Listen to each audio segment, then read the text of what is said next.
Recording in progress. Good evening, everybody. This is the Finance Committee. It is Thursday, May 21st, 2026. I have exactly 4 p.m. This meeting will be video recorded and broadcast over Local Access Channel 8 and through the town website at www.eastham-ma.gov. I'm looking at the agenda. Public comment is item number 2, items not on the agenda. I just would like to introduce Karen Cloutier. She is going to be replacing me as we move along on the Finance Committee, so welcome to Karen. Thank you for offering to proceed to help us out here in the town. Any other comments from folks on the committee? On to agenda item number 3, a review and possible vote on prior meeting minutes. And I just want to say that we already voted on the March 19th minutes at our last meeting. So that has been taken care of. And we don't have the minutes yet for the No, I didn't get to them. you I have 3 apologize. 26 meeting, so we'll have to do that at our next meeting. Item number 4, town meeting recap discussion.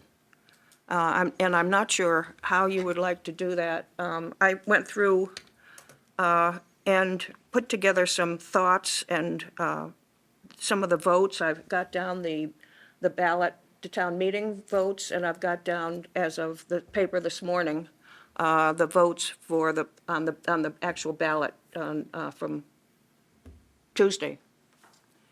And I guess one of the things I'd like to say is that I'm looking at the operating budget, and the ballot was 839 for and 541 against. And I see, in going through the ballots for the 4 specific items that were also on the ballot, almost in each case, except for the online committee one, that passed by two votes. Online permits. Online permitting, yeah. And on the others, it's almost half of the people that, of the total, say for the Council on Aging, 948 for, 435 against. So we're talking about 50% of the people that, 50% of the people that voted for, 50% voted against. I don't know whether other comments are what people would like to say about it. I think that from my perspective, I think it's telling us that we've got to really sit down as a committee and decide how we want to proceed going forward with the folks that are having some hard times trying to figure out how to pay for their taxes. Steve? My only thought was, Green light. my only thought was on that before was, a lot of us abstained from those votes as a committee, which came up during the town meeting. And the reason we abstained, I believe, is because we wanted the Get the electorate to input. vote. But then it comes back to us, well, why didn't you vote for it? Why did you abstain? And that was the real reason. So we weren't really showing that we were in favor or against it. And I think the town was looking for that. So I guess going forward, should we be voting on these instead? I abstained as a group here, then I voted for it there. But should we be looking at it more seriously as we should be voting one way or the other on these things? So that's my only reason, was maybe that's why the votes weren't further apart versus 2-1. So. I've talked to a couple of people about this, and my perspective, and I could be absolutely incorrect, but what it feels like to me is there was a lot of information given out. A lot of people went to the pre-meetings. And a lot of people showed up at town meeting. I think it was something like 1,400 people came to town meeting. So in terms of the vote that happened at the polls on Tuesday, I surmise that there may have been people who just came and voted and did not maybe come to town meeting and did not have enough information in order to make a vote other than Eastham is, you know, an ATM and we've got to stop spending money. So I do think where we need to take this seriously, and I agree with you, Mary, I think that we need to also look at the votes that happened at town meeting. And I think that there was a pretty good consensus around a lot of the things that were raised up. I think the fact that all 4 or 5 of the additional things, The 4 items, they did pass with the exception of one that squeaked through. the online permitting. Right, right. So I agree with you that we can maybe do a little bit more going forward, and there is a learning from this, but I would say that if we were to do the research, and there's really no way to know, I surmise that the people that voted in opposition to a lot of this could have been people who didn't avail themselves to the information that was available or come to town meeting. Just a perspective. Yeah. I could be wrong. Well, you're probably right. Do you happen to have those numbers? Yeah. The town meeting votes? Yes. Were they more, higher percentage in favor? For the ballot? operating budget? Yes. Yeah, the operating budget at town meeting was 437 yes, 106 no. Right. On the ballot, 2-1. it was 839 yes, 541 no. 2-1. So that kind of backs up your point that the, We had a lot more people at the election than at town meeting, Oh, yes, right? yes. So I think that kind of goes to the point that some people their point was to vote no. That's and what I not said, come to yeah. town meeting. Yeah. I think that's part of it that I heard from people after the meeting, and it really boiled down to 8%? Really? 8%? So 8%, what, my taxes are going up. okay, I wasn't sure when you said Yeah. 8% what you're referring And, to. and that was the thing. And a couple of people at the meeting said something I thought was interesting. Tea Time in those places, when they raised it, Jackie said, well, it'd be a one-time fix because we'd sell it. But do we know what we could get for assets we have? Oh, if we just sell them? Yeah. No, we'd have to get an appraisal and go through a process to value them and then list them. And yeah, we could sell them. Personally, it's a select board decision, but I can't imagine those were bought for a reason. Very important, not to go through the whole history of Tea Time and then Town Center Plaza, but people often forget what could have been there if the town didn't buy Tea Time. And they didn't want what was going to be proposed there in at least 2 or 3 instances. So, Yeah, okay, so we don't have to litigate this now. Yeah. But one of the things, 2 people said this to me, and one of them is a lawyer, so I'm going to take him at his word.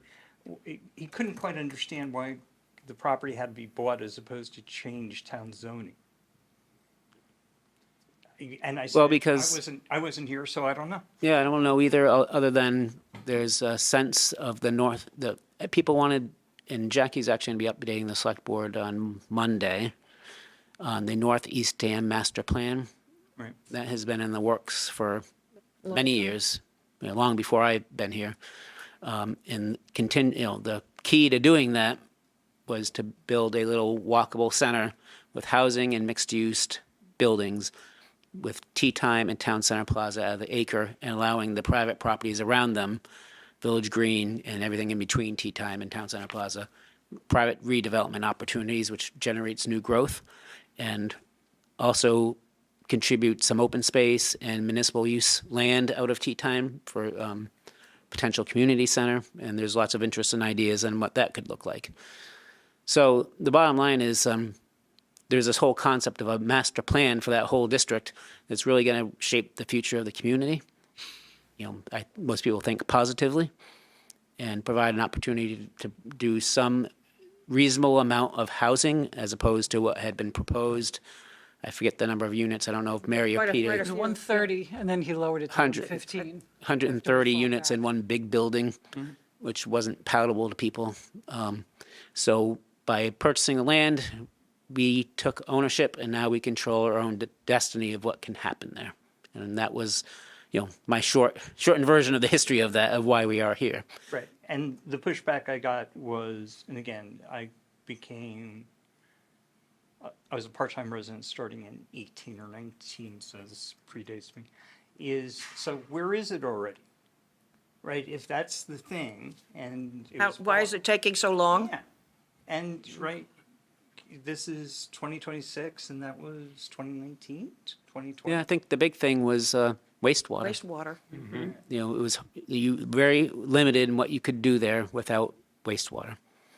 And it makes it the development of it by a private developer much more expensive without wastewater. And so we're moving forward on it, and we'll let Jackie do her update Monday, and then I'm sure as something as town manager, I'll have to start rolling forward through the rest of this calendar year and moving that ball forward. So The people I talked to were cranky, that's all. Yeah, So good you planning give takes him- time, too. why not in the interim between the time we get the wastewater? Fred, I'm going to ask you to use the In the microphone. interim, before we get the wastewater in, why don't we turn it back to a driving range? How much would that cost us? And at least it would bring some revenue in.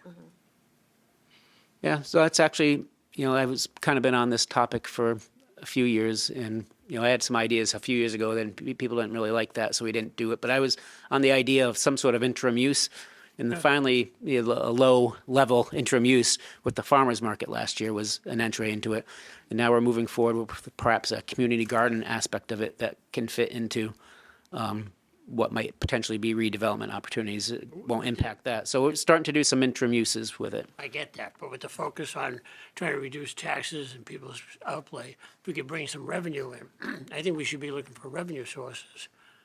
And I don't think we'll get a lot of revenue out of it, but we'll get something. Yeah, I would question how much you'd get out of it.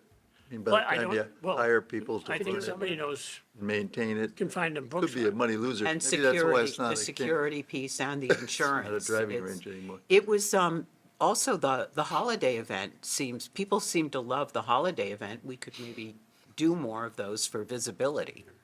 Well, and bottom line, we can meatball what those properties might be worth, and it really wouldn't affect people's tax bill by more than a few dollars, I would assume. That's the thing, and just for once, because Right. you spend the money, then it's gone. Right, and this way, you've got control. Really, and I have a lot of thoughts on this, but we have the long-term trajectory of property taxes and costs to cities and towns across the state, and if not the nation, is a long-term issue because the level of inflation, and in our case in particular, we are higher than the standard inflation rate. There's a premium coming all the way out to the Outer Cape, and so we need to be prepared for that. So you guys all know the drill. We have a pretty regular routine of looking at the results of the prior year, doing projections for the next 5 years, doing a capital plan. These are the things that these are put in front of you this upcoming year before we get into the budget season, we can have deeper conversations and all these things, because that's exactly what we'll be discussing. And I think the message I took from the votes is that people are very supportive and want the services we provide, but they want to know that we've done, and I think you guys have done an amazing job, but we got to do a better job communicating what it is we're doing. But they want to be so certain that whatever is discretionary It isn't, identified and isn't discretionary if it doesn't need to be. And so I've already made that mental note and trying to think of ways going forward that we can improve that. Because if the results going forward, as it is in lots of communities, because I forget what it was, I think it was almost 25 or 30% of cities and towns in Massachusetts had overrides this year, which is like Huge, astronomical huge number. But, if pension costs and health insurance costs continue going up 10% every year, and collective bargaining ends up costing you 10% increases every third year, that's not sustainable in a 2.5 economy. And that's, there's no smoke and mirrors to that. I think most people can understand that. But it's what can you do to offset those changes? And one of the things you could do is lower your costs by not having services. And so when we ramp up to the budget discussion this year, you need to be clear to me, and I'll do my best to present it in a format that will help you. What services do you think we could do without, and what should we get rid of?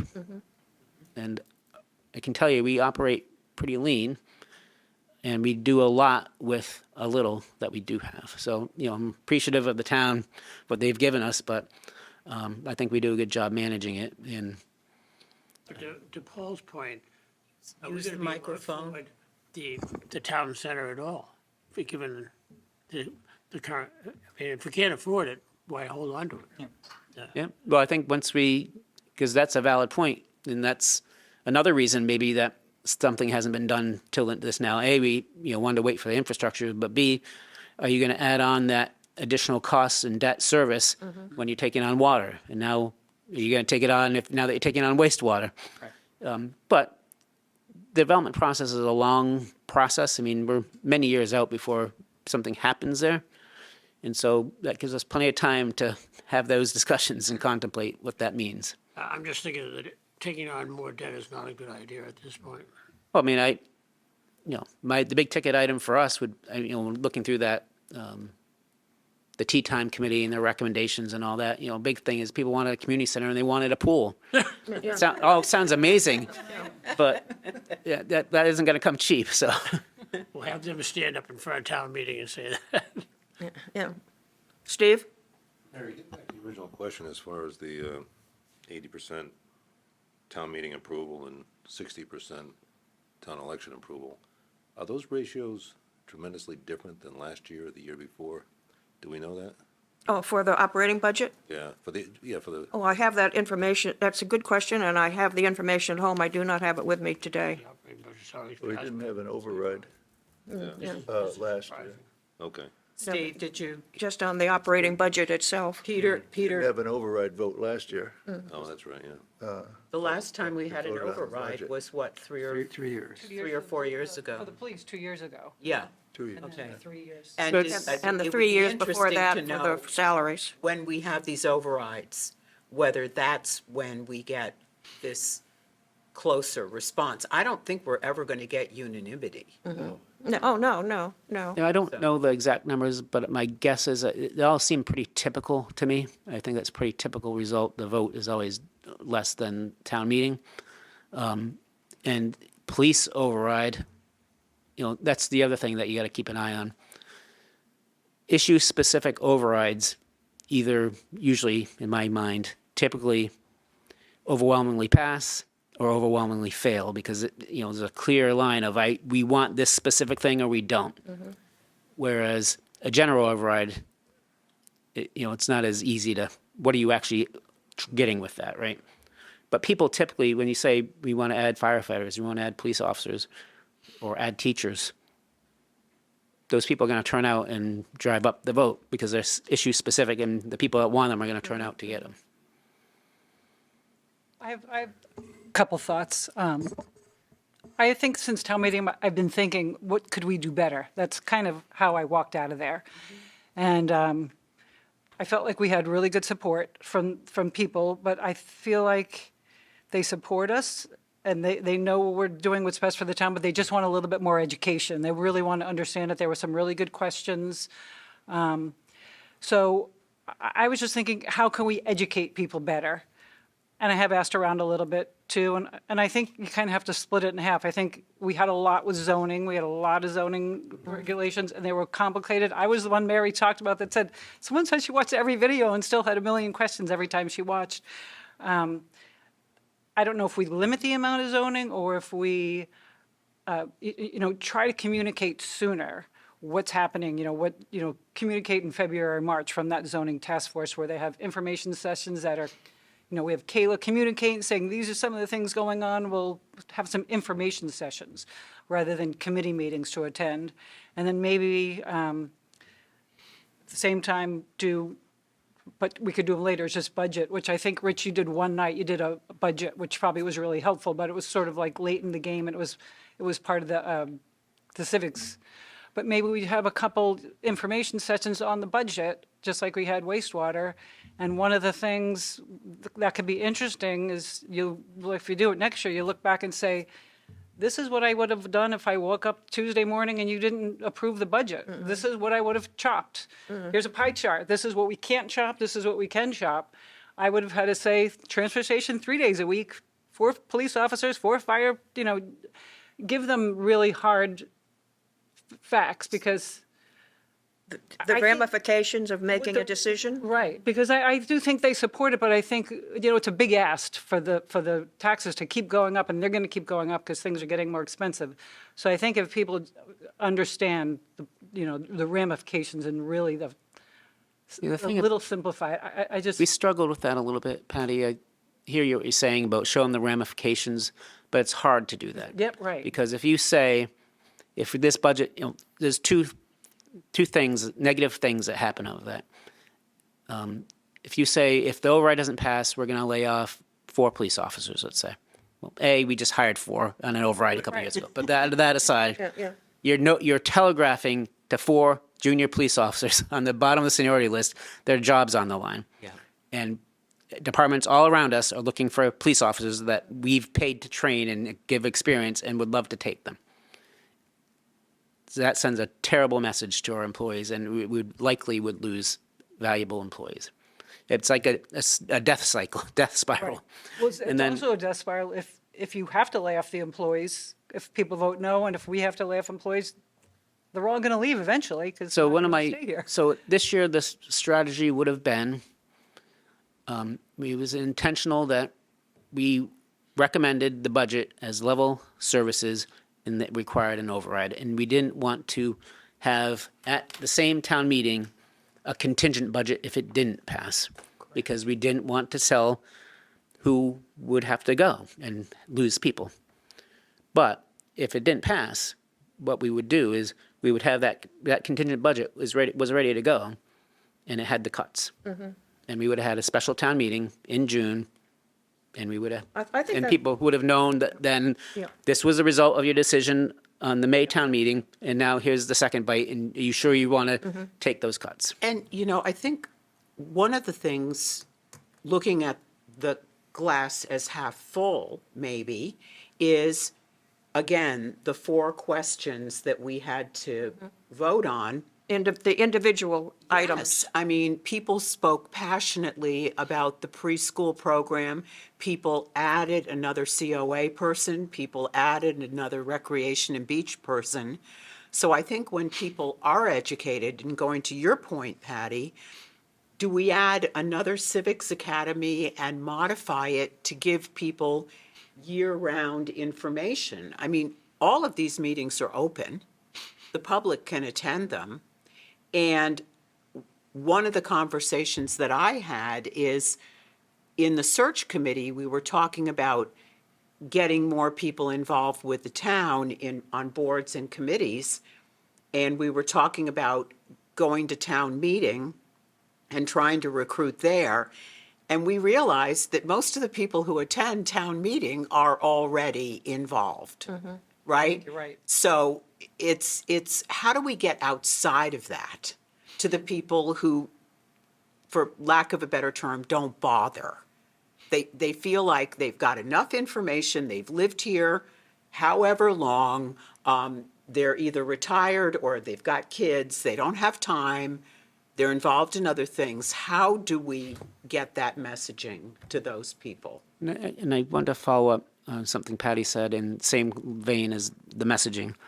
The challenge we have is sometimes I don't know the reason a budget. I got a budget forum. It wasn't the Civics Academy, it was a separate forum. It turns out that 4 of the 5 people that showed up were in the Civics Academy. But so we didn't get a lot of participation on that, but we offered it. And why was it offered so late? Well, I don't know the full boat until after the schools.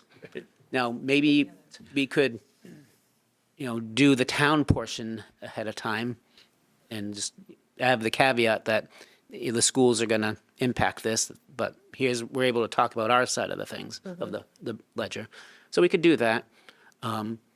But I do think that we are very transparent, and I think people believe what we communicate, and I think they believe and trust your recommendations. But I think, by and large, what we are dealing with is people that don't want to be engaged, and they have a preconceived idea one way or the other. And, you got to try, but no amount of information is going to sway their opinion because they know what they know, so to speak. What number? Rich, I liked your comment earlier about perhaps as we proceed to go through this process, and we make some decisions on what we feel is correct, or what we feel is we're for, to do a better job of outlining what the ramifications would be if we didn't pass it, so that people understand exactly what the choices are.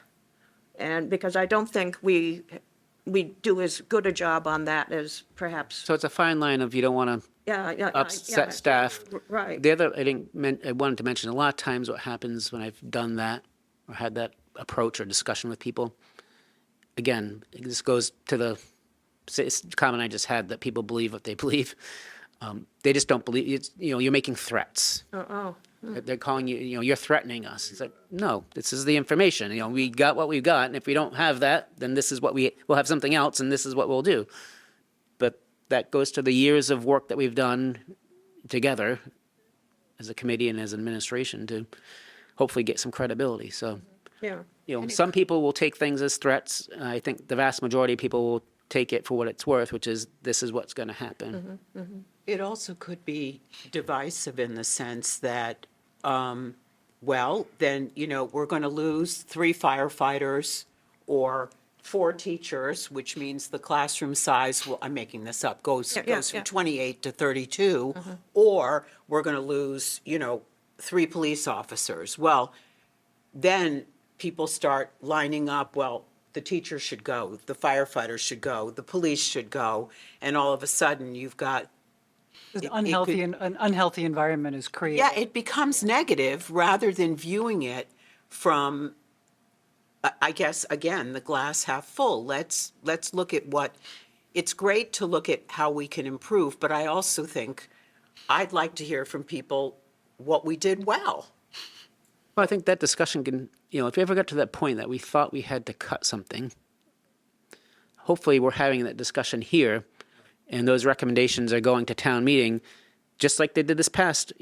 Our best wisdom amongst this committee and the select board with our recommendations was the level services budget. We didn't want to cut anybody, and what was being asked for additional taxes was worth it. In a nutshell, I think that's what your recommendation says.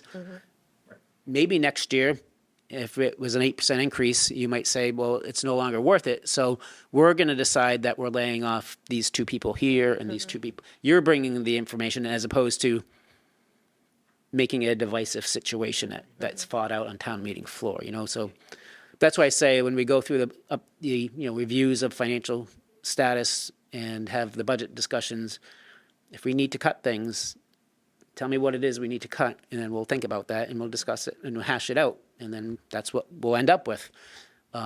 But to your point, that's a good example, Kate, and I don't mean to speak for the school committee or the principal, but when I say we operate lean, we operate pretty lean, and that includes the elementary school. Right now, one of our considerations is we have smaller class sizes, obviously. And maybe we could get away with 1 teacher per grade level. But we're lucky that we've got 2 teachers per grade level, which is keeping the class size 1.5. small. Yeah, 1.5. Yes, you can. You haven't heard you can cut people in half. Well, That you keeps, could be a half a 3rd grade teacher and a half a 4th grade teacher. but it keeps the grade level relatively small. It's not like ultra small, but it's smallish, Yeah. and it would double if you had 1. So that's a possibility. But do you really want, regardless of whether that's a possibility or not, do you really want to operate at 1 teacher per grade level? And what if that person gets sick or goes on vacation or is on maternity leave? or any number of things that happen. It's the same in our operation. And I didn't even get a chance, so I'm going to take this to introduce Rachel Nicholson. I don't know that she's been to a meeting before. She's our assistant finance director. She works part-time. Nice to meet you all. Nice to meet you. Welcome. And I was hoping to have Tina here tonight, but she had some other commitments. So our town accountant, just trying to bring people in to meet you. And as we have some changes coming up over the next year, we'll have to kind of reallocate some roles and responsibilities a little bit. But if something were to happen to me, you should have a lot of faith in Rachel to keep things running. If anything happens to Tina, or we have transition in the treasurer's office with Cameron leaving, we've got Rachel that can fill a hole and great assistants that can step up. Excuse me. A lot of towns, I shouldn't say most, but small towns typically have a lot of one-person departments. And they have a lack of administrative and financial support. And then people wonder why things don't get done. Or people wonder why we head up north and a town accountant resigns after 30 years in the job and they can't get somebody for 18 months. Why you're in financial disarray. Yeah, yeah. We've built what we need to properly support our operations, and our operations have what they need to be successful. And that's the decision point. If you want us to be less successful or less responsive, then we can. To Kate's point, we want to hear what we did well. I had lots of people say, and you get gold stars for this. Speak into a microphone so I, people can I, hear. the same people who yelled at me about their taxes going up 8% also said, yeah, I like the fact that you said level service, level service, level service. They understood that. They understood that. So we did that well. You did that well. You guys wrote the letter, so. Yep. Rich, this meeting got kind of tedious after a while. Have we ever considered having the budget part as one section and zoning later, or vice versa, but mixing them together? It takes forever. And I think we showed that at this last meeting. Yeah, I was going to say that same thing. I think in hindsight, the zoning should have had its own meeting. Well, if we ever have, whatever it was, 7 zoning articles again. And a lot Which I tell you, of things that it's not were going to crossed happen. out. So Paul is already working with the We'll zoning never do task that force to lay out a work plan, and we learned the lesson. But if we did have 7 that we felt that had to go, we would have a special town meeting, for sure. Yeah. Some town, I don't know, other than wastewater, that was a special meeting, but a lot of towns will have a spring town meeting and a fall town meeting. I don't necessarily want to do that unless we really have to, because it's an expense, A, and then B, it's a lot of work to get ready for a town meeting. But So, once in a while. but if we need to do it because we have, these imminent zoning or whatever articles that might have to be a thing, we, really ought to consider that. Can I ask you one question about just so I understand say the general override failed at the ballot. Then did you say we'd have another town meeting on an alternative budget, but would that town meeting have the power to vote the alternative budget down and vote again in support of the Right, original so budget? the May town meeting budget votes were contingent upon the passage of a Proposition 2.5 override. So Okay, so that if it fails, didn't that- pass, it's not a thing. It Right. didn't pass. So you'd be forced to call another town meeting before June 30th, and then the approach would have been, here's the exact same budget we talked about. You could say yes to that again, but next to it is, here's the reduced The amounts. ramifications of, the contingent budget. And you'd still have another ballot vote with the override. And if that override passed, then you'd get the ballot. main budget. And if it didn't, you'd automatically default to the contingent budget that's Oh, presented side by automatically side. Contingent, okay, Yikes. okay. Good to know. yeah. Now theoretically, we could have done that at the May meeting. But we felt confident that, with the finance committee's review and recommendation, the select board's review and recommendation, that the consensus was this was going to be acceptable to people. Yeah. I mean, nobody likes taxes going up. I don't, not that, but I don't think you want to bring up the subject of an alternative budget until you have to. any sooner than than you And you have to. right. Yeah. Yeah. I got only one other thought about town meeting. Let's see. It's a little bit unclear in the charge for the Finance Committee, which refers to the charter requirements for the Finance Committee, and then there's also zoning bylaws relating to the Finance Committee. And I guess I read all three this morning just to try to refresh my memory again. And I guess the bottom line is that the Finance Committee is required to recommend on all town meeting articles, not just the financial ones, although the only place it really says that, I guess the charter is that's the overriding document, and that one says all town meeting articles, but it's in the category of the budget.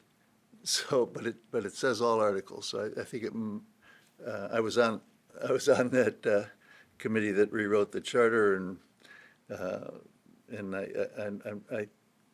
I would have thought our intention was that the Finance Committee was to recommend on financial articles, but that's not what it says.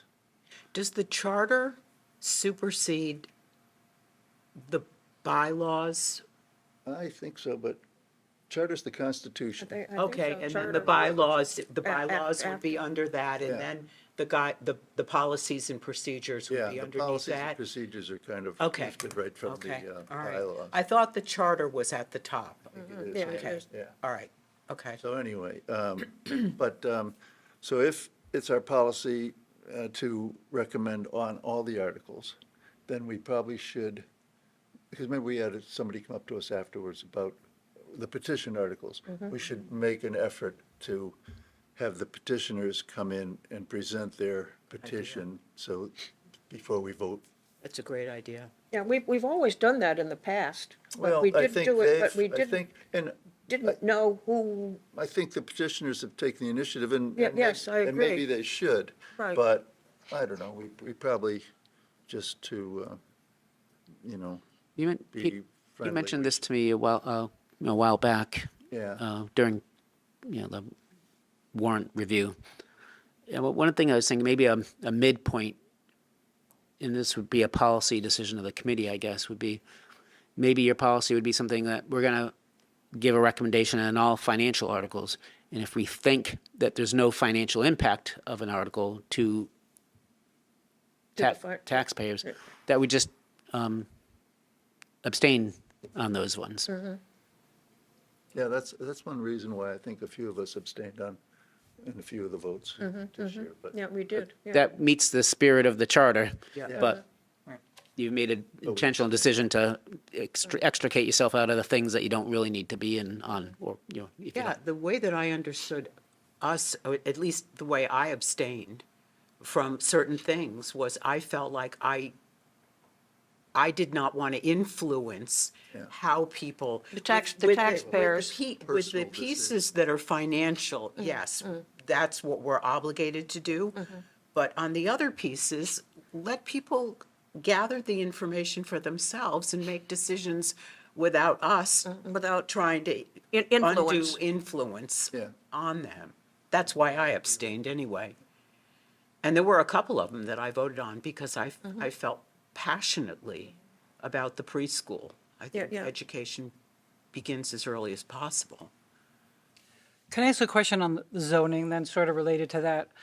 So the zoning articles, should we kind of zoom in more on the financial impact of the zoning articles? Like, for example, and this is a simple one, the one zoning article where Paul Lag could do the building inspections. We, as a finance committee, we would really recommend it because we think it's going to save the town money and we're not going to have to hire a second person. for feather flags, we could say, financially, we thought it would hurt the town because there'd be more car accidents on Route 6, but maybe it would help businesses. Like, maybe is there a way for us to like zoom in a little bit more on the financial impact of zoning? Since we're not zoning experts like the planning board is, if we could kind of wear two hats, you know, the zoning side and the finance side, and try to find financial impact or pros and cons in every zoning article. So at least we can talk about that piece. But didn't Paul come before us and talk about Oh, yeah. the financial pieces to that? So are you? That one article or all of them? I think he spoke to us about all of the right. zoning stuff, and I think his focus was the financial impacts of them. Maybe we need to ask better questions. You know, especially with, this, you know, changing the square footage, is that going to lower, Yeah, are we going to or- get less taxes? Or is it not, you know, That's, there's two sides to it, though. Then if you only have these big houses, then you're going to lose a lot of people, and then you're going to have to build more affordable houses. Like, What there's- type of town, what what comes type of first, town the do you want to chicken or the have? egg? Yeah. What type of town do you want to have? Right, so there's more Yeah. to complicate. I think it's really complicated to It get the is. financial impact on some of these, And too. the zoning stuff is Very, very, overwhelming. yeah, very, could be very confusing. Could be, is. Yeah, yeah. Yeah, yeah. Okay. Well, I think we've got, eat that horse. Yeah, we beat that horse to death. I think we could probably talk about it more as we do the budget process next year. yes, If we yeah. think And I of- think we're learning a lot We're each lear- year to ask better and maybe more directed questions rather than overarching whatever. Right, So, and if we think, if we can think of things as we go along, you know, better way to educate people or to provide, yeah, you know, provide the data. takes 3 years for us to learn how to do this and then we're out, so. You put us to pasture, right? One last point. Can we, as a committee, as we go through the yearly process, target a tax increase number, you know, separate from a non-collective bargaining years, to say, you know, we as a committee are going to strive to no more than, I'll throw a number out, 4%. And we work the numbers, and as we go through the committee meetings, try to achieve that number. Well, I think the select board sets the budget message, but you can have your own opinion, of course, and we would obviously respect that and try to work with you on that. The challenge with that is, you know, non-collectively bargained costs. You might say, using your example, we want to target 4%. So you're saying for the, you know, 3 or 4 things that are going up 10%, that we've got to cut other things to make up for it within the remaining expenses, is what you're That's what saying. I'm saying. I mean, you could say that, and I could show you what that looks It is like. to make an effort toward it, not just accept it as, well, that's the way it is. Yeah. I think what you see, though, typically is in all the non-salary accounts. Of course, we got our 3 or 4, you know, drivers, but aside from those, departmental expense accounts, they're just, if you go back and look, they're up nominally year over year, if not the same, right? So I hear what you're saying, and we'll pay more attention to it. And I'm trying to think of ways to, it's, you know, one of the things, for example, I was thinking, instead of, you know, I think it's still effective to go department by department, but if I started out with all the expense accounts in one spot, so you had like a sheet to see them all, so when you're looking at one department, you can see it in the context of all of them at the same time, you know, that might be a helpful tool to give you some, You're comparing the expense accounts from all the departments. at the same time, not Same just time. looking at, you know, tonight's the fire department, and you didn't go up much from last year, and that's good to us, but maybe it wouldn't be good to you if you saw them all and you had a couple of 10%ers, right? So your point's taken, well taken. It's a lot to take in too, I think. When does the select board come out with their dictate for the next budget year? I haven't done the calendar yet, but it's usually in the fall, late September or October, I'd say. And I know affordability for residents is a big part of, you know, all of their concerns, so. I think it's going to be the world we're in for the next, I try to go in 3-year financial cycles for towns.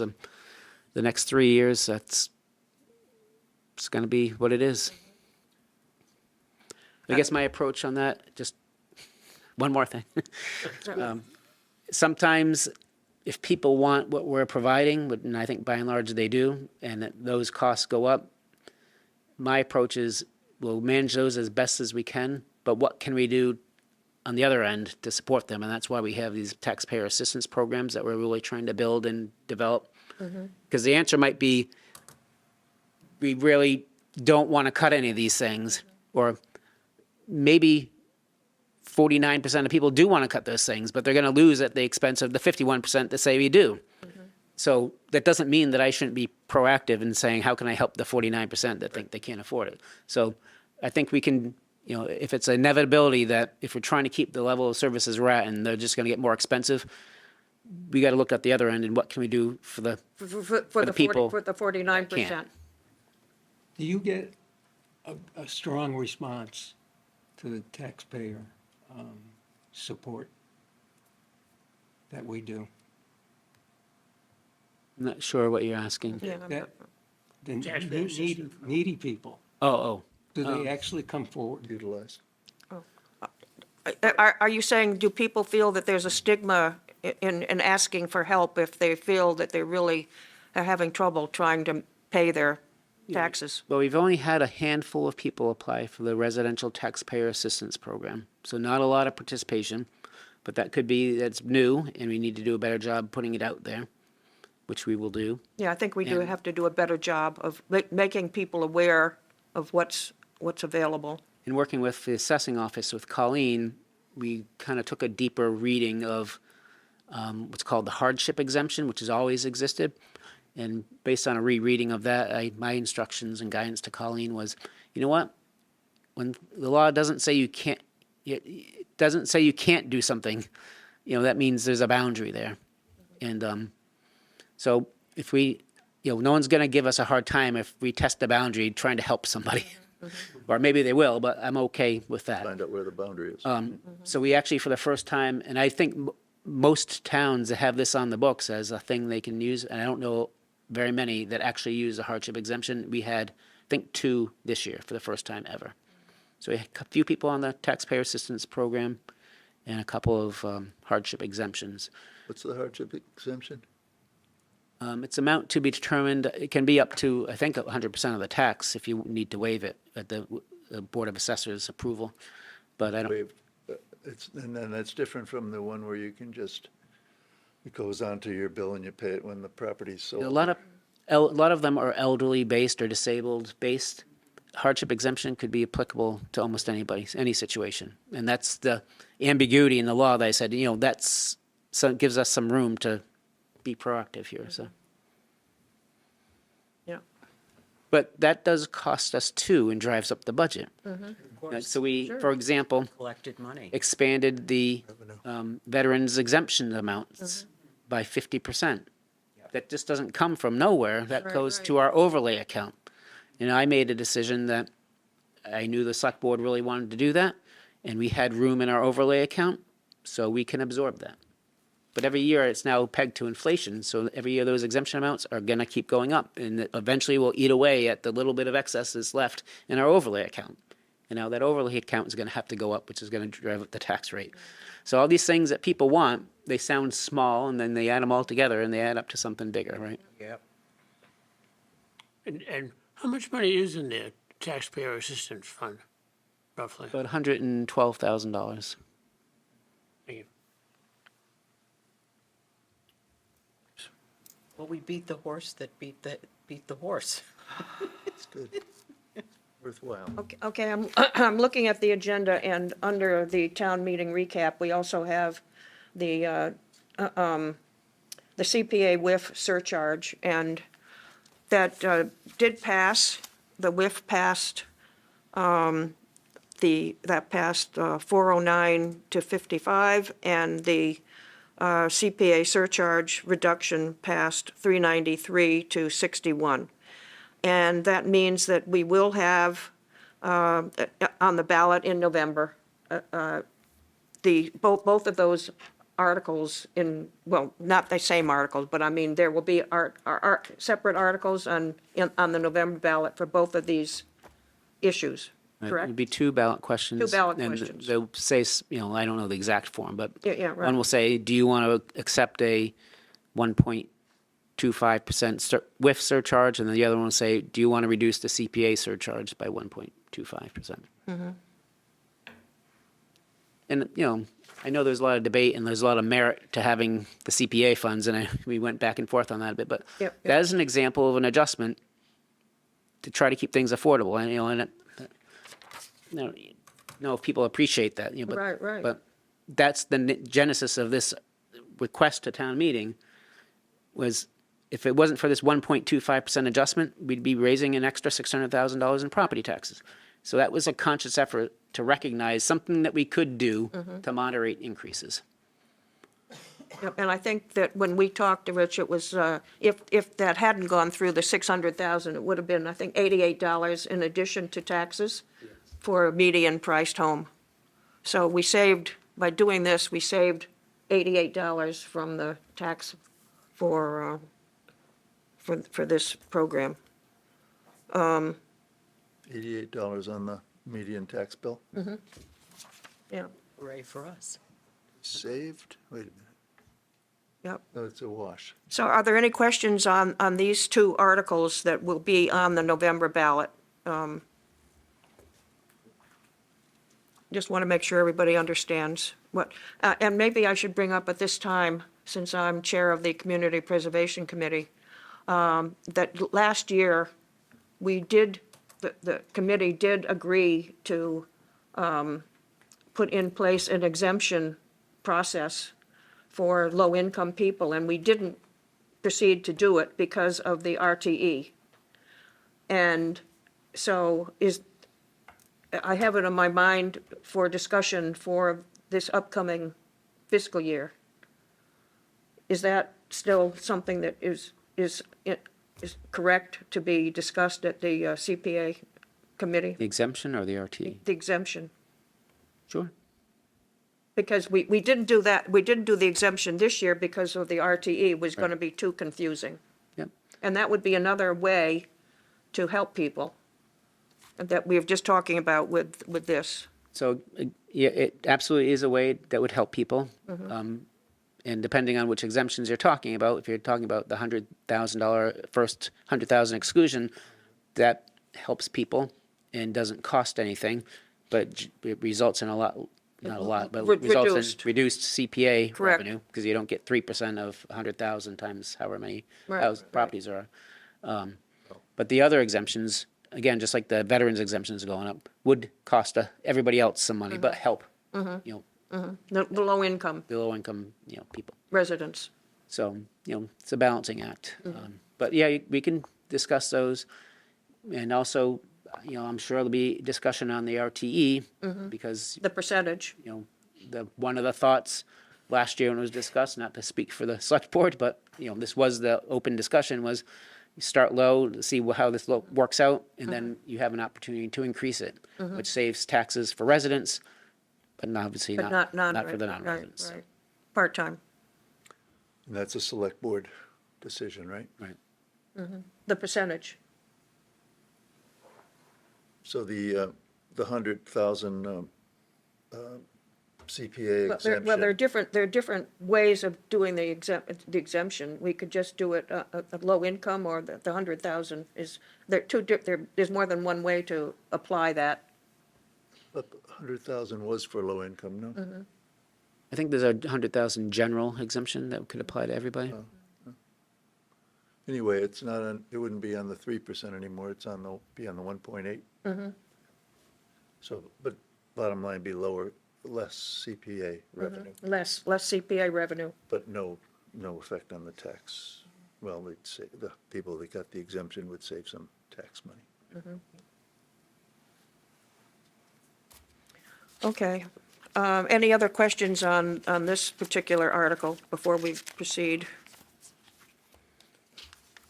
I'm now on, excuse me, on the agenda, item number 5, the fiscal year 2026 financial update. And Rich, thank you, Rich, for sending out an assortment of pieces of information, budget information. Pass them out too. Does anybody want a printed copy of the local receipts? Sure. Yeah, I would. Geez, I should've My, done my, more. my eyesight is not the best. It's a Might be one short. challenge between reading this. The top one's, Oh, that, oh, yeah, yeah, oh the my top God. one's gonna be I think you need better- 2025. And the bottom one's gonna be, I mean, the top one's gonna be 2026, You and need the bottom one, one's Roy? gonna be 2025. Roy needs one, and I can look on my iPad if I need to. It's Yeah, I can do. pretty small. Let me get one to Roy. Thank you. There you go. Let me see.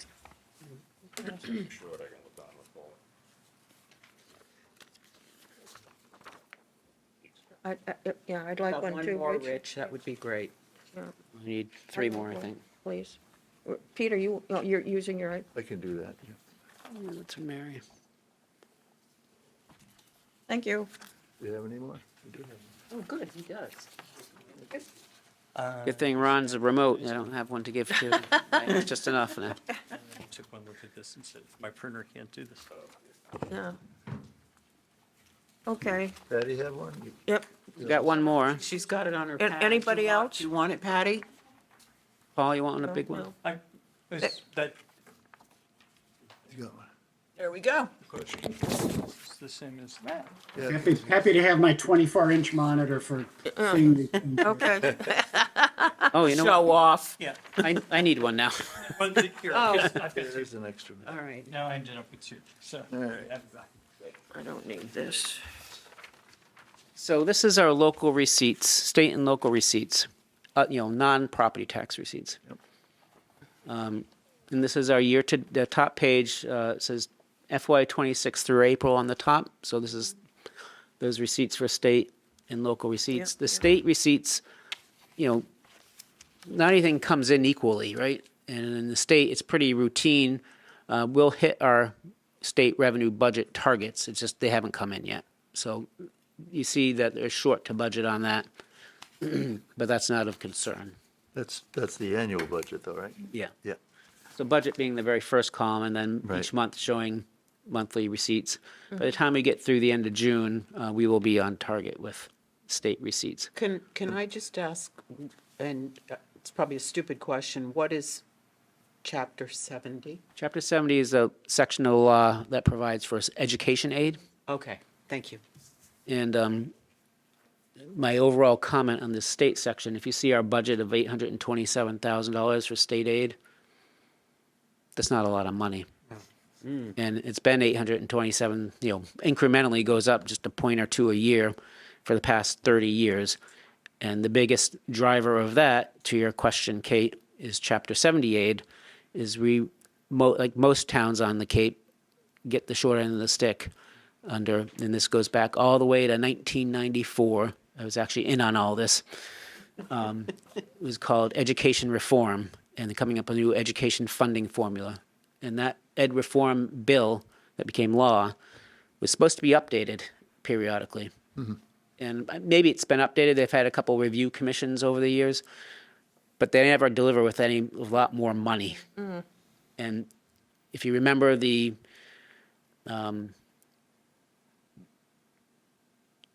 booklet that I sent out to you during the budget season called The Perfect Storm that was put out by the MMA. Yeah. Basically, it's documenting and indicating that state aid hasn't kept up with their promises and with inflation, and that's part of the contributing factor to cities and towns becoming more reliant on 2.5 overrides. Because, out of our $45 million tax levy, 800,000 is a support from the state. A big part of that Chapter 70 is also special education reimbursements. And that has not kept up, obviously, with our costs. The helpful columns on this page are the year-to-year comparisons at Right. that point in time.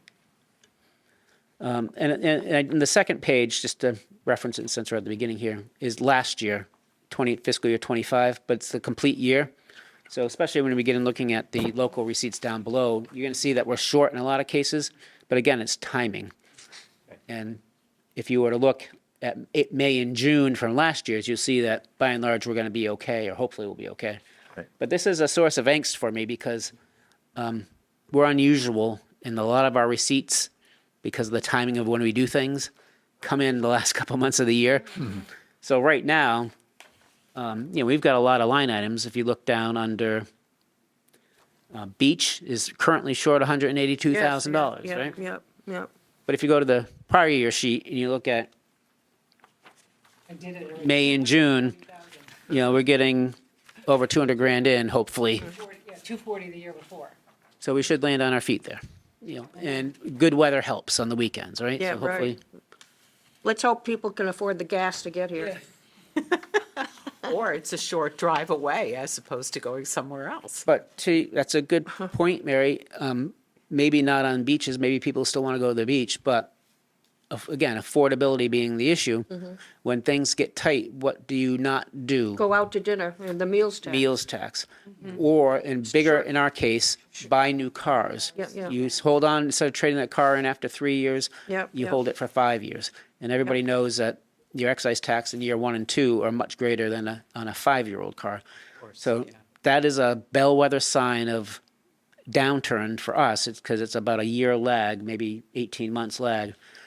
So I try to keep an eye on it. But again, a lot of it's timing issues with when we get billing data from the registry. But motor vehicle excise is $1 million this year. And at this point in April, we have beat our budget by $24,000. And if I was to look at last year, we should have another couple $100,000 coming in. And we're going to be about 20% probably over our budget, which is pretty ideal in my way of thinking because I've been through these things, and I think I've told you this before, and I'm just approximating at this point. In a moderate downturn in the economy, we can expect our motor vehicle excise to go down 8 to 10%. So if that were to happen, all else being equal, we can handle that because we got a 20% excess or 25% excess. In a severe economy, we're going to go down, a significant economic downturn, we're going to go down 12 to 15%. And then the worst I've ever seen was almost 20%. So we're protected in that one line item against the worst case scenario, hopefully. But this goes back to, going back to the comments about the town meeting and taxes going up. We have a financial management policy which says we should budget our local receipts at 80 to 85% of our prior year actuals. And this year coming up, we're going to be at about right at 85%, or we plan to be at 85%. And that's because that gives us that flexibility to absorb something in a economic downturn. But if you want to keep property taxes low, we don't have to stay at 85. We can bang it all the way up to 95% if you want. But then you've got no room if something goes off. And some towns do that, and those are the towns that you hear about. Does that affect your bond rating? It could, yeah, And we'd have less free cash. absolutely. And then it snows. So motor vehicle excise is good for this year, but something to keep an eye on. I have a couple here highlighted. Yep. Fees and licenses and permits. And unfortunately, Tina couldn't be here tonight. I'd asked her to look into, I think we are going to end up being short, or at least be pretty darn close. If you looked at last year, you got about 75,000 coming in the last 2 months, Yep. and we're about 80, 24 and 48. and about 85,000 short currently. So you might come up a little short. And on the next one, on the licenses and permit, we got about 106 or so coming in the next couple months, Right. and we're 57 short. Yep, yep. So Tina looked in, she has some ideas, and unfortunately, I didn't ask her for her thoughts before I realized she couldn't come. But she has looked into these. But I can tell you on the fees portion, and this is a project of ours for this upcoming year, a you can see if you looked over the last 3 years, that has declined quite a bit. Yeah. And that decline is a result of cell tower fees and rentals becoming less and less. We had a very favorable lease for over 20 years, and that lease has expired. We tried to go out to bid to solicit some competitive interest in the leases and had no bidders. And so now we're just kind of getting the default amount, and that's dropped off each of the last. Apparently, the market for cell tower leases, you'd think with the cell coverage complaints that we get that people would want to come, but apparently that's not the case. But we're going to try again and hopefully generate that a little bit more revenue. So we're going to be short likely in one, maybe a little bit over in the other, and that kind of brings up one of my other points I want to say. It's not each individual line item, it's the collection of all these line items. And so that's okay to be short in one as long as we have it covered with the other. And that's why when we talk about the budget, I'm budgeting the overall 85% of prior year actual, not 85% on every line. Some years you take a little bit more risk on some lines than on others. Licenses and permits is also economically dependent. And Yeah. COVID, we saw those lines take off because everybody came down and renovated their houses, and we had a lot of building permits. And so in an economic downturn, you don't have as much of that type of activity. Transfer station, again, is $1 million budget. We're short right now, am I reading that right? $362,000. Yeah. But we're starting to sell stickers now.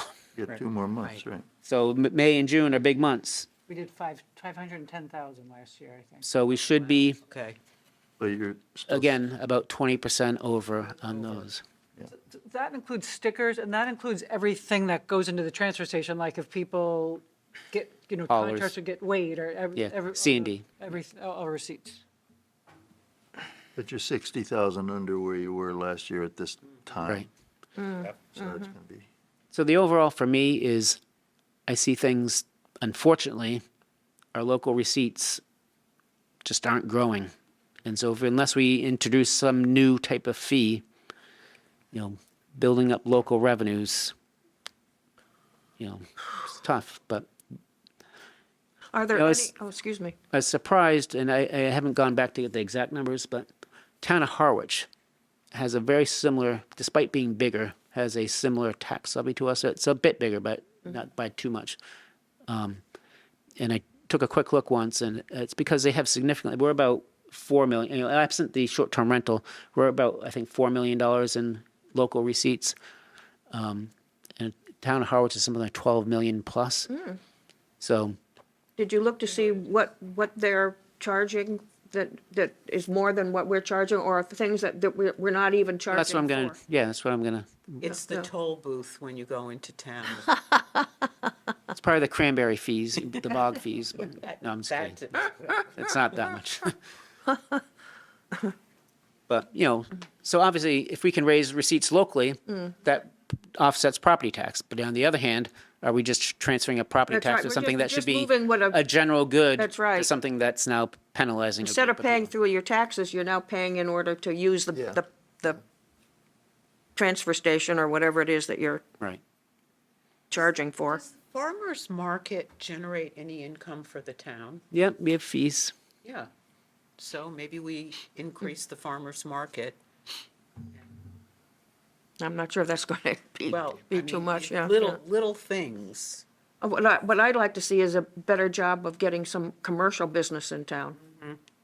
That to me is where, if it's possible, to Well, get a better just- income than small things. You just brought us full circle to the Northeastham Master Plan discussion. That's right. Rich, I know you keep earnings on investment at 75,000, and I know we always make a lot more money. Does it make any sense to raise that, or? No. Okay. Unfortunately. So the reason is, I was going to mention that, so thanks for bringing that up, Paul. The last 3 years, you can see that we've a pretty significant amount of investment revenue, Yeah. but the vast majority of that was because we borrowed $6 million for wastewater planning and sat on it for a year and a half before it started to be spent, and then been spending it the last year, Go. and now it's going to be running out. And so overall, we're doing a better job of getting return on our rate, on our interest, and rates have gone up. So the number, that's why you see that I went up to 75. I think, yeah, think it was, last year was, Yeah. oh, I didn't put the budget on that. I think it was 40 last year. Okay. So I did go up a little bit because we're doing a better job and getting higher rates, but we're not going to be getting $700,000 anymore. But I think rates have gone down. I mean, the rates were much higher a couple years ago than they are today. Yeah, but it looks like they're going up again. So Any idea why the meals tax, I'm sorry, the hotel motel keeps kind of falling off for the last 3 years? it's all anecdotal, but Yeah, I think just the rise of the short-term rental. yeah. Huh. So that's hurting the motels, the hotel. You know, the thing about, this is, I don't know necessarily for Eastham, but this was definitely a thing in Yarmouth. We actually did a economic analysis and study of this. Yarmouth had a lot of 1950 eras motels along Route 28 in West and South Yarmouth. Remember those? Yeah. And economically, and they're all in small lots. So economically, they were all owner operated, and if they can get your $100 a night, that was good for them. I'm sure a lot of it was cash, right? So that was great for them. And Yarmouth has the most hotel motel revenue on the Cape because of all those hotels. But when you analyze it on a per room, am I saying that right? On a per room basis? Yeah, on a per room basis, one of the lowest Really? per room because they got a lot of $100 a night hotels. So I don't, we got the Sheraton, right? So that's probably a little higher end, but a lot of the other hotels are pretty lower end as far as the rate. Compare that to a short-term rental, and those rates, weekly rates, have kind of shot up over the last several years. And so I think that's, why you're seeing that. Makes sense. Rich, when the wastewater bonding occurs, the money that's borrowed at that point, well, that'd be dissipated over the course of a year, of course. But does that sit somewhere in making interest? Yes. Okay, so it'd be the Well, in this case, if we own the bond, like we did on the $6 million planning bond, yes. With the SRF, unfortunately, we can't play that game. It's all reimbursement based.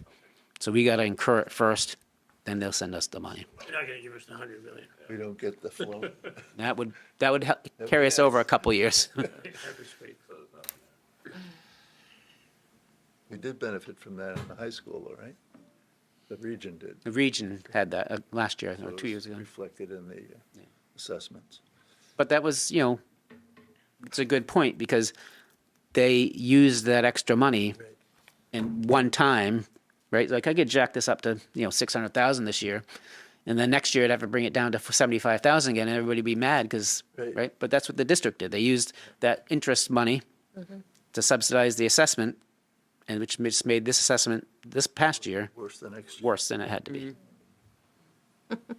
Can't win.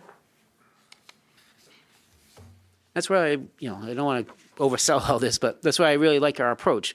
We got, a windfall, so to speak, and instead of, squandering it for a one-time benefit just to make everybody mad again the next year when it's not there, we utilize it for the capital. And where we can really make the difference in managing the tax rate is on the capital. We haven't, keep beating more dead horses. We have not, since I've been here, we have not borrowed for routine capital. And I should probably go back and calculate how much that's worth, just to have a specific number, but it saved us a lot of money. So should somebody be looking at other options for fees? And Yep. I have it checked on here. If anybody has any ideas, I would welcome you to let me know, and I'll add them to a list, and maybe we can talk about them as a group. You don't need to go one by one tonight, but yeah, I would welcome any ideas. One of the things I am going to be doing, I already talked to John and Kim, is I want to create a financial model for the transfer station.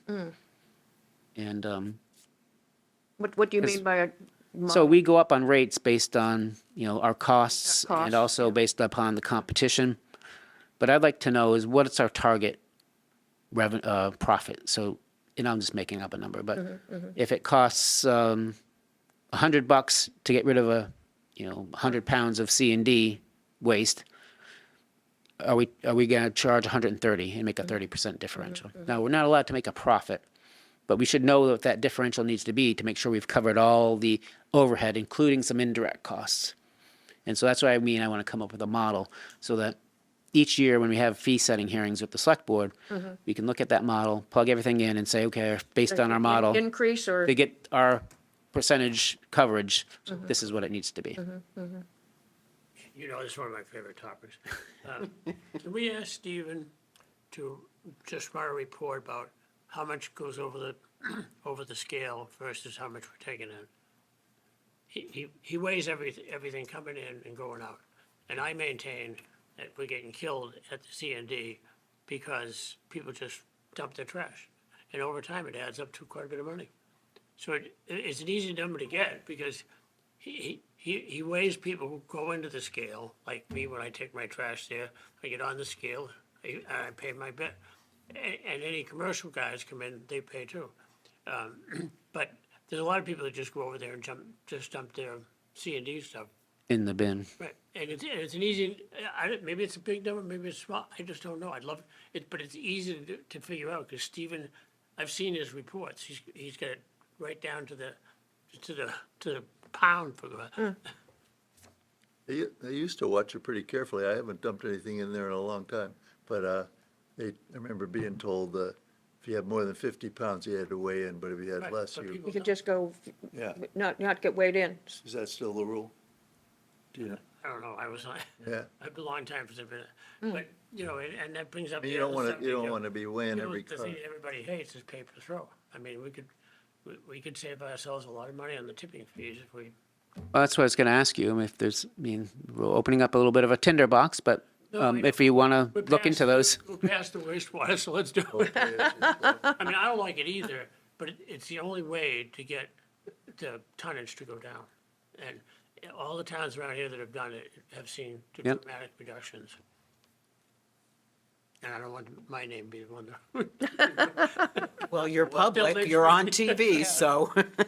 Well, I did the analysis on it years ago. and the- Yep. The numbers are there. Why are the numbers, the tonnage go down because then people recycle more? Recycle Yeah. more. Yeah. less And we stuff out. still pay for the recycling, but the difference is pretty dramatic. So there's a lot of Really, stuff that could be recycled going into the Exactly. the hopper. Yeah.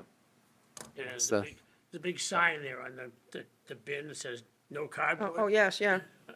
Look in there someday and see how much cardboard is in In, there. in the general place. Yeah. But people's behavior way changes if they have to pay for it. I think it's worth looking into. I agree. So there's one idea. It's on the list. Two. Oh, yeah, and Paper throw and kids. concert venue at tea time. Yes.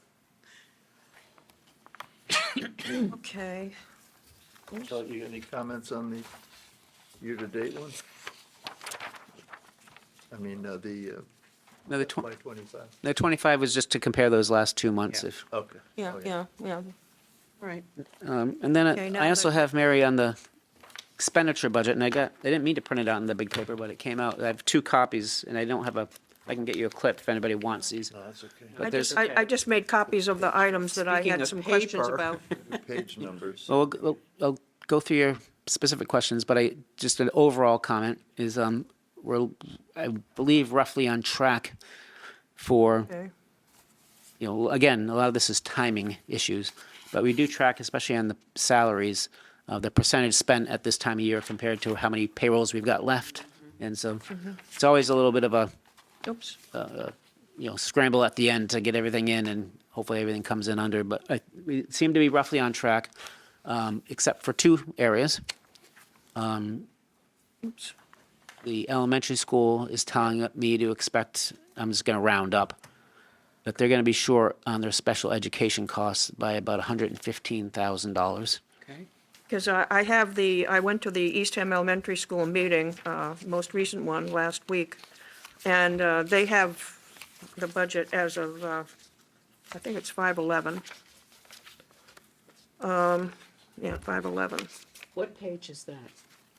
41 Doesn't and show- 42?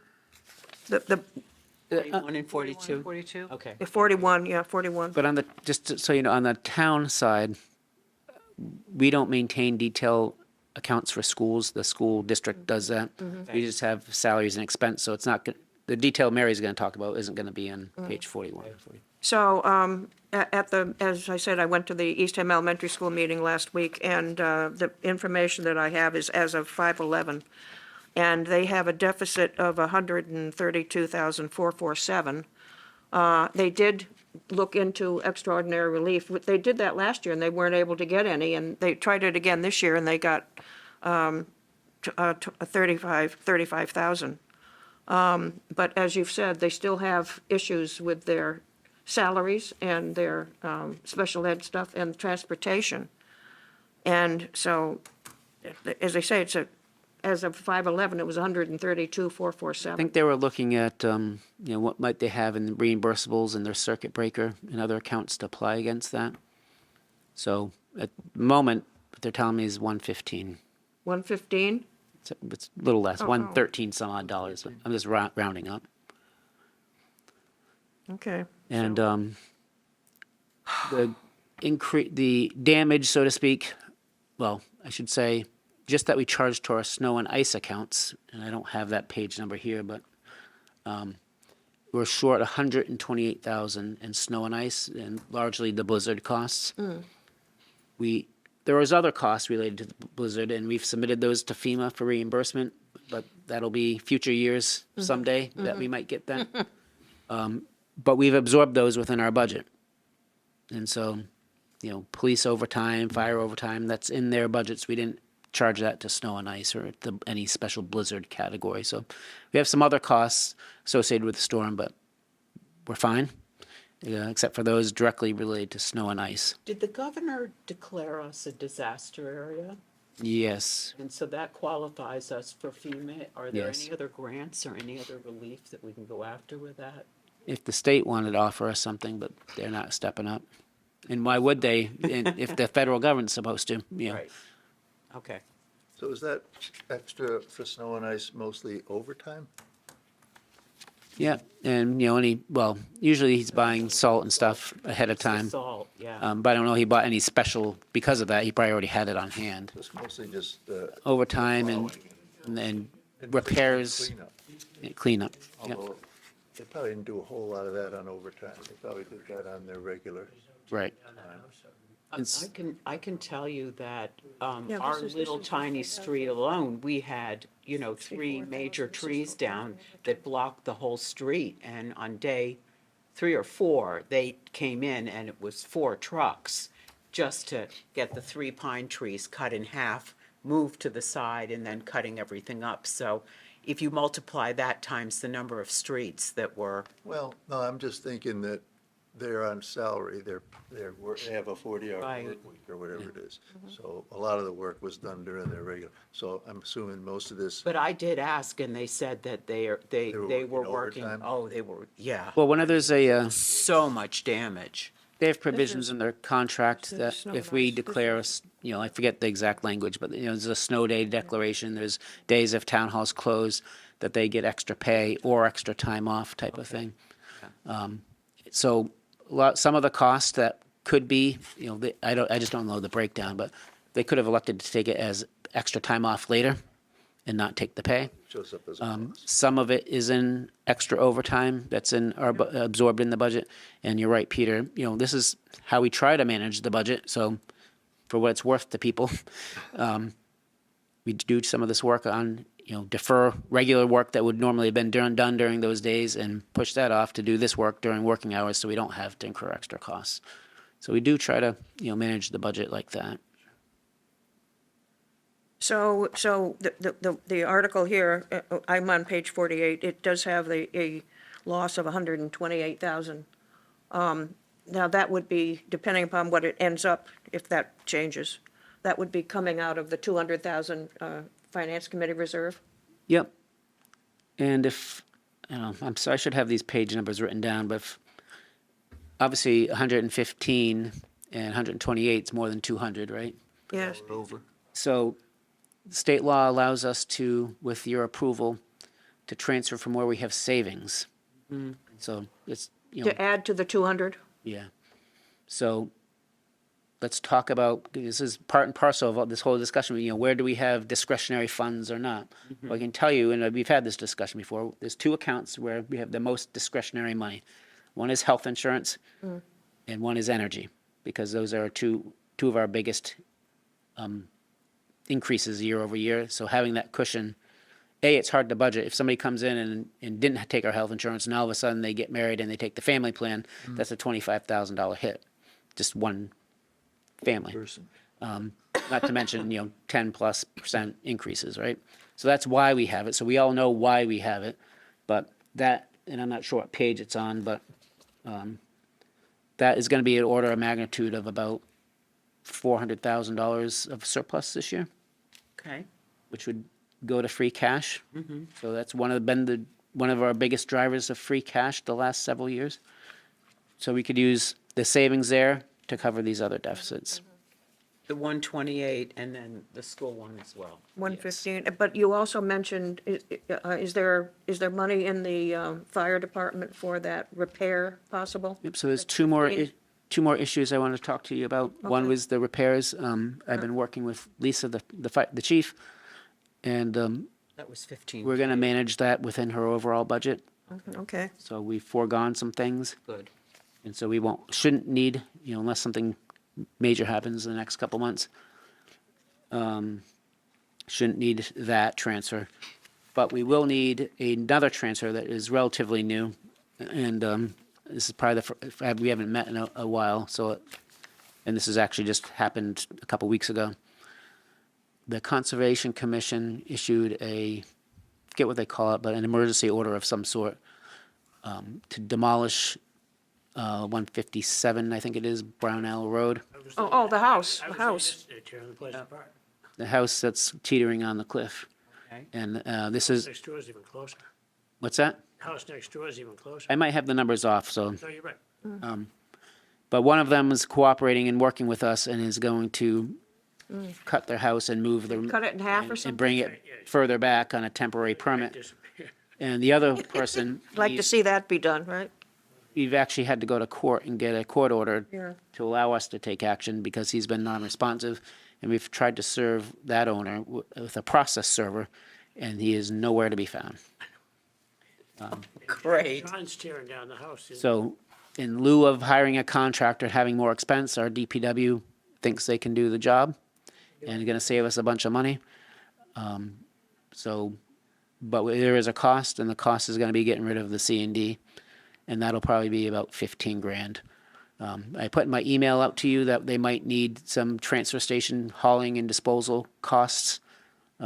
Tina finished that analysis with Kim at DPW, and they seem to think we're okay. So it'd just be this extra 15 grand or so for this demolition. We will lien the property. But if the guy never shows up, I don't know what good it's gonna do us. Well, if he tries to sell the property, there's a lien on it, Right. so. But he still owns the properties technically. I'm not even, So I have another question on the transfer station we're talking about. I'm looking at page 51, and they have used up 96% of their budget. Is that going to be an issue? Because we've obviously got some more time to go here. Page 51, it's the collections expenditures. collection and disposal, Yeah, well, you can, but can s- 96%, we've got 1 month left, right? One in. well, two, Two months. but the way you need to read these, one of the things that we've been doing better lately, the last couple of years, and hopefully more improvement this upcoming year as well. If you look at this page, you see there's a budget, revised budget, original budget, transfers, revised budget, expended. But then we got this column called encumbrances. Yeah, it's 172. And so we've got anything that's a known cost, we try to encumber so that you don't spend it twice, so to speak, right? It's You like don't- payable, we know we have to pay. You know this is coming up, you're so planning encumber for it, it. so the amount available doesn't look like you got a ton of money available, and you say, oh, I'm gonna go spend it. And then, oh crap, I forgot about this other thing. Already called, So spoke before. that 109.89.53, That's on the hauling contract. May and June or so. we So that already- should cover May and June. Okay. Oh, that's good to know. Well, let's hope that's the case. Basically, estimate to complete. Yeah. Yeah. It's the way we should be doing our budgets at home, too. Yep.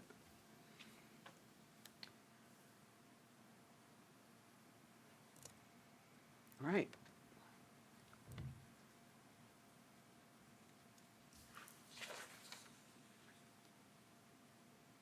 The other thing is that there are two, the Council on Aging and the library have issues with their salaries, their overtime, their part-time.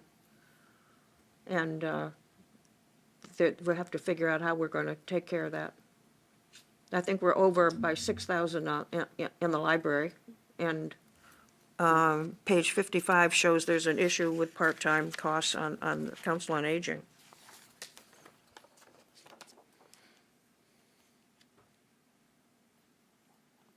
I think what that might be, Mary, and again, it would be good if Tina were here, because I think she could speak to it directly.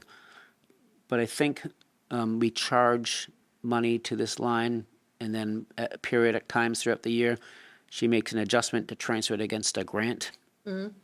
So again, we looked at this and we didn't think we had any problems. So either that's the case, that some of this money gets transferred against a grant and comes out of this account, or that, But you're talking about the Council on Aging. yeah, 55. Yeah, 55, yeah. Would it make sense for us to have Tina come next month and hold these until we can talk with her about it? Well, I that can we're just not get you guessing. I can just get you the answer. Oh, great. But Okay. I'm pretty confident All that's right. the answer. All right. And if that's not the answer, it's because maybe there's some sort of vacancy and the full-time line is gonna cover it. Remember, these are bottom line budgets, not line by line. So let's see, we're in April, we got.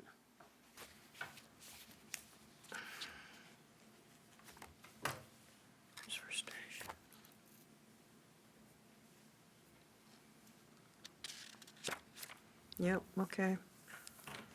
Actually, I have another question on page 29. We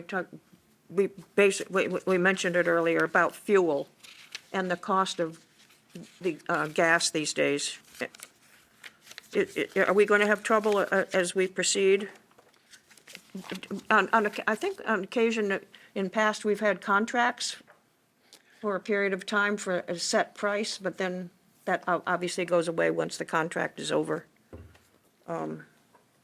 What page, Mary, 20? 29. We're at 73.8% used. Yeah, I think, and that's one of those things that we can manage if we need to. If we end up getting tight, we can, stop, driving if we need to. Tell them to sit in the. We got a Tell couple- them to sit in the police car out behind the police department.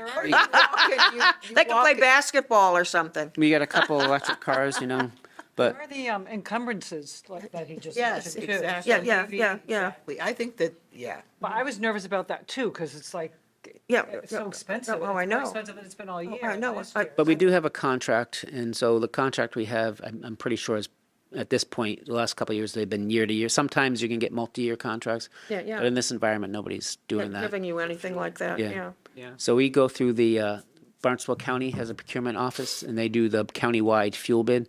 And generally, we're buying off that bid. They get a good price because they're collective purchasing. I mean, or maybe not a good price, but as good a price as you're gonna get. Yeah.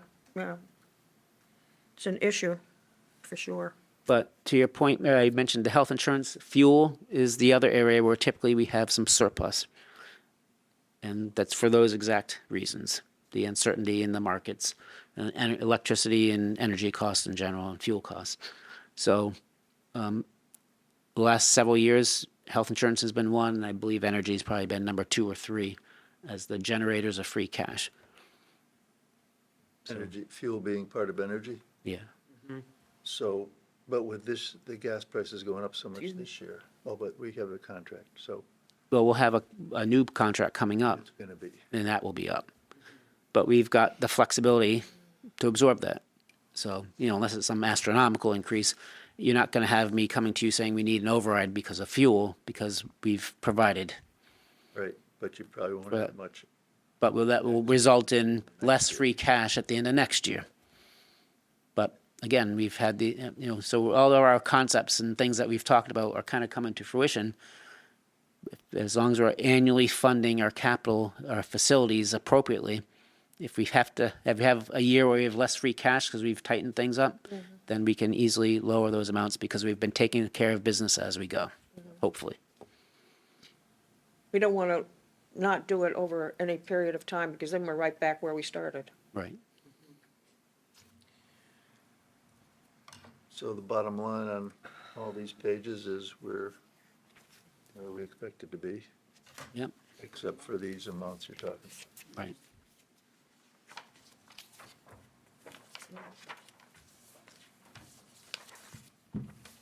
I have one other question, Rich. It's on page 72. It's where we've got the third item down, general liability. We had a budget of 28,000 and we've gotten a year-to-date expended of 455,000, Yeah. I saw that too. something. It's just the charging of the expense. I think we're not getting a good breakdown. I'm not sure. I think this budget is wrong.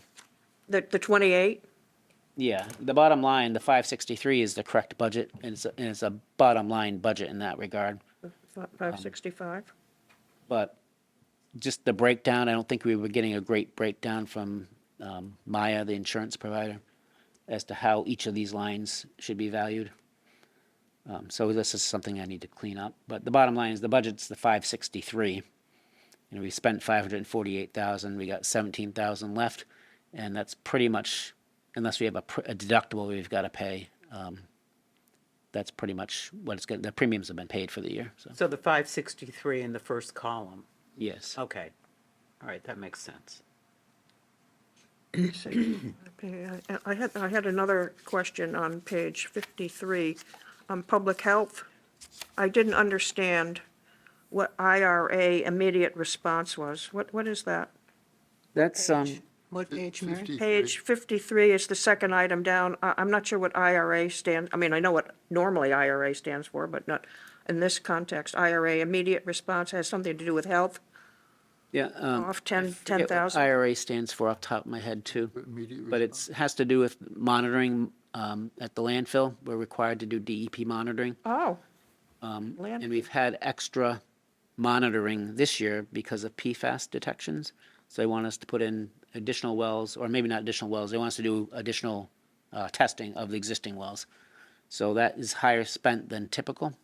In the past, when that used to be, I think, a $25,000 or $35,000 budget items, and there've been years in the past where we haven't spent anything because we had very, or small, I'm gonna say 10 grand out of the 35 grand, because we just had to do the base.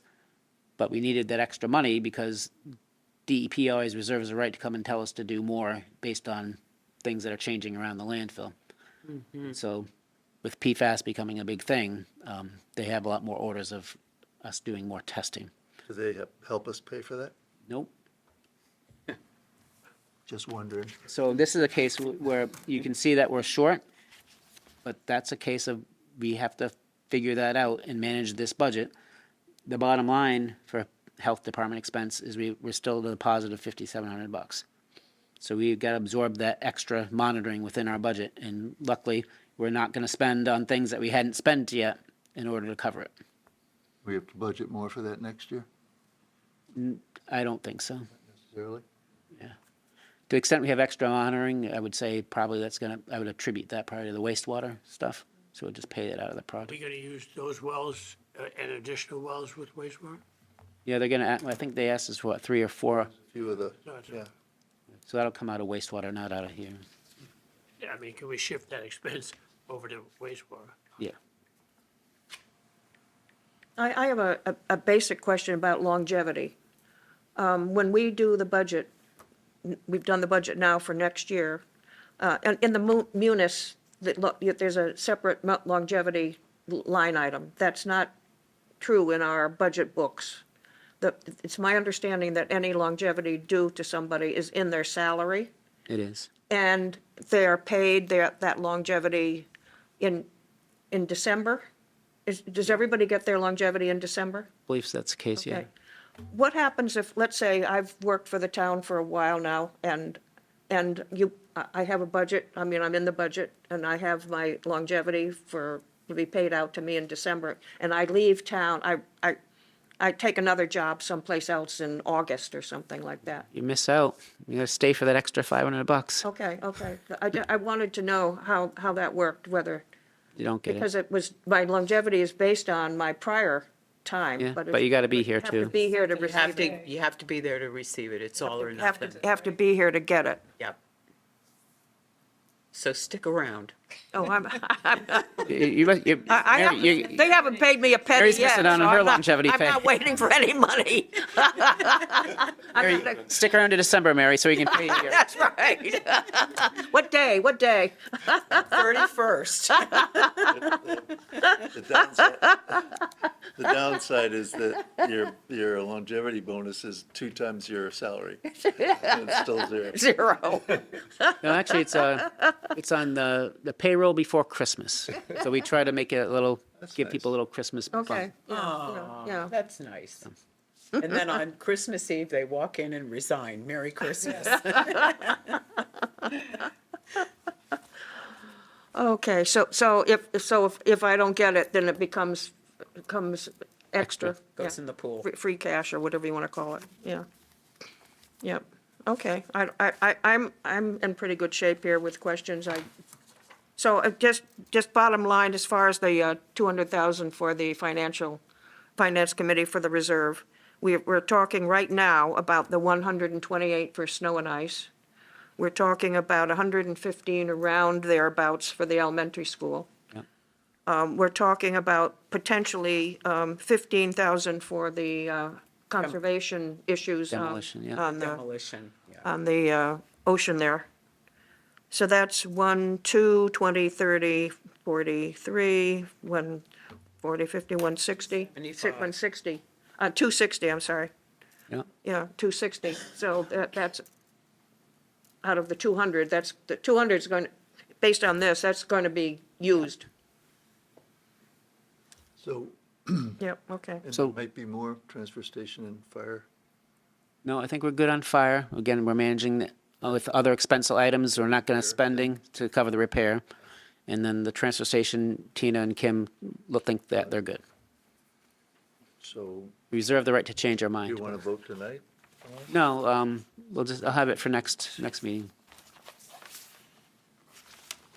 I'll craft a memo, get the exact amounts and. Okay.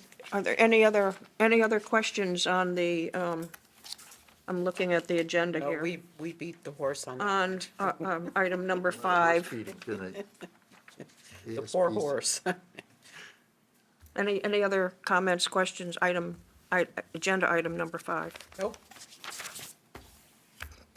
Number Okay, 6. on to item number 6.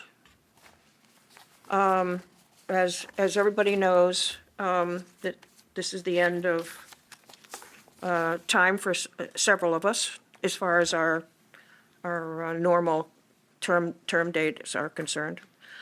We have 3 members whose terms are up this year. We have Steve, who is appointed by the Select Board. We have Ron, who's appointed by us, and myself. And I have spoken to all of them, and I've spoken to Steve, and you're interested in continuing. And I believe you've been in touch with the search folks and the Select Board, so you'll have to be put on the agenda and appointed for another 3-year term. So we're all set with that. And Ron, have you been in touch? Ron, Occur before July 1st. Yes, hi. Yeah, it can be done, to be done right now, because you're, yeah. It's effective July 1st. Your term ends June 30th, and it's effective July 1st. Yeah, and They have- you have it'll to- be on the Middle of somebody agenda. else's term, if I recall. I'm sorry, Ron, we were too many people talking at the same time. Sorry. If I recall, someone had resigned and I kind of filled out a term. Yeah, you filled out somebody else's earlier term, so, yeah. So have you been in touch with anybody, with the search committee or anything like that? It wouldn't be search committee because it's a finance Oh, committee. I understand that, but I'm just saying that whether he had spoken to anybody in the on the search It would committee. be us. Yeah, I realize that, Okay. yeah, No, I haven't. I mean, yeah, I'm yeah, okay. very happy to continue working with the committee and all. I'll just need someone to direct me. What's the process here beside putting my hand up? Yeah, well, the finance, you are appointed by the finance committee, so the finance committee will have to vote to approve you to continue on for another three-year term. And you are interested in continuing? Yes. Good, okay. I move that we, Yeah, yeah, the go Finance ahead. Committee appoints Ron for another 3-year term. I'll second that. Let me see, let me just You know write who you that see down. this is going to be? That's Peter and that's Kate. Yeah. Is there any further discussion? All in favor? There we go. That's 8-0. Very good, okay.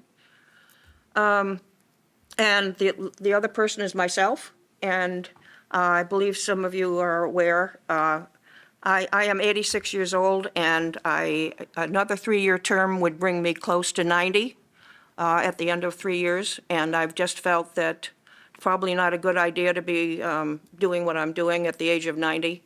So I have decided to not ask to be continued, and I have spoken to, I'm appointed by the town moderator, and I've spoken to Scott Carey, who was more than willing to appoint me, but I just felt that it was not probably the best idea.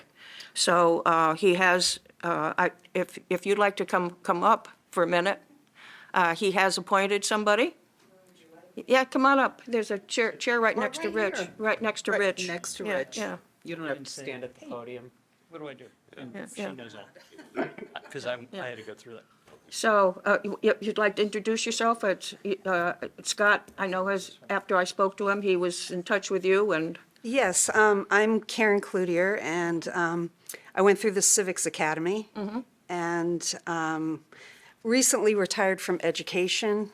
So I decided that I'm going to retire from everyone else's schedule and create my own.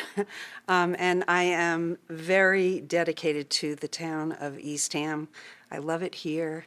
And I, for quite a while, have wanted to participate on a committee. So I've taken the last few years and really taken a look around. I currently am volunteering at the COA and for elections, but I wanted to expand on that. And I think the Finance Committee is a really great place and a great fit for me. do you have any questions that you'd like to ask us? I actually don't. I wanted to come and sort of meet the players and who's here. I met Peter already, and obviously I've met Kate, and I've met you before. Saw you at the intros. I'm trying to think of what it was. It was the finance, the intro during the. I'm looking at you, Patty. I'm sorry.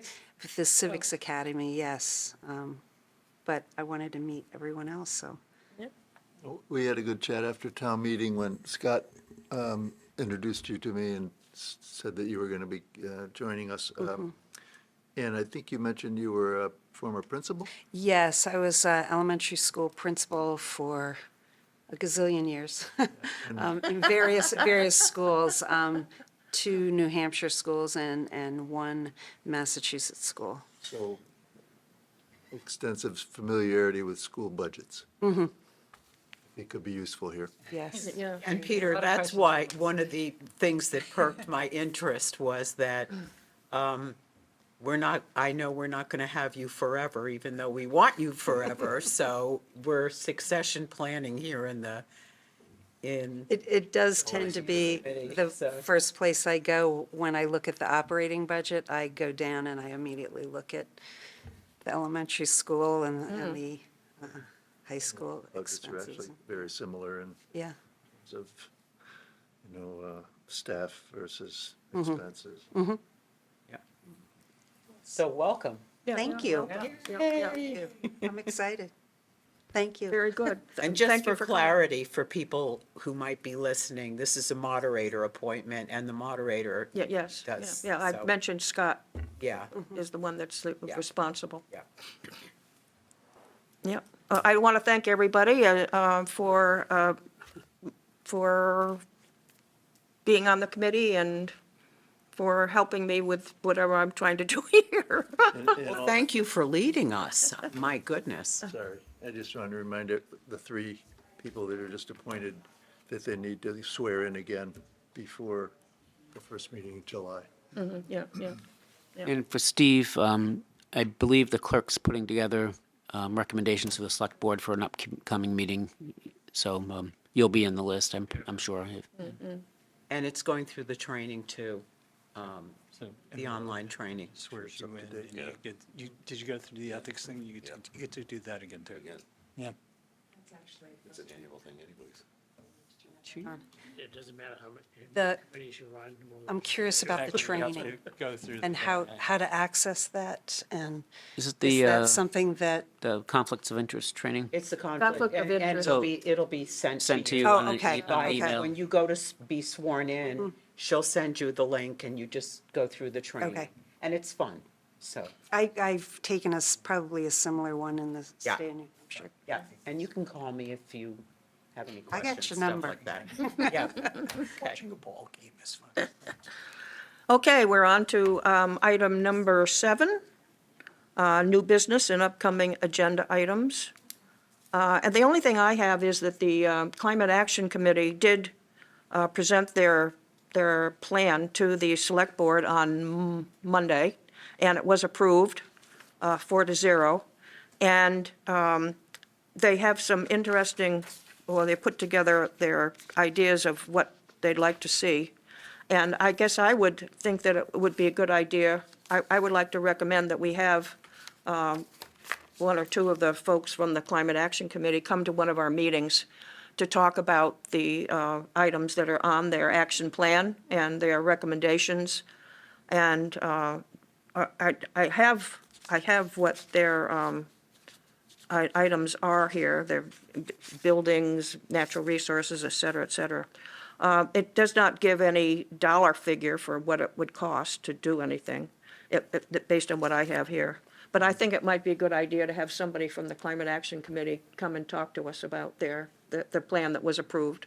We can try to arrange that, and I would say part of that would be coordinating with them. You know, if they have Yeah, these yeah. things that they want to get done, Yeah. in my view, they would find their way into the capital plan.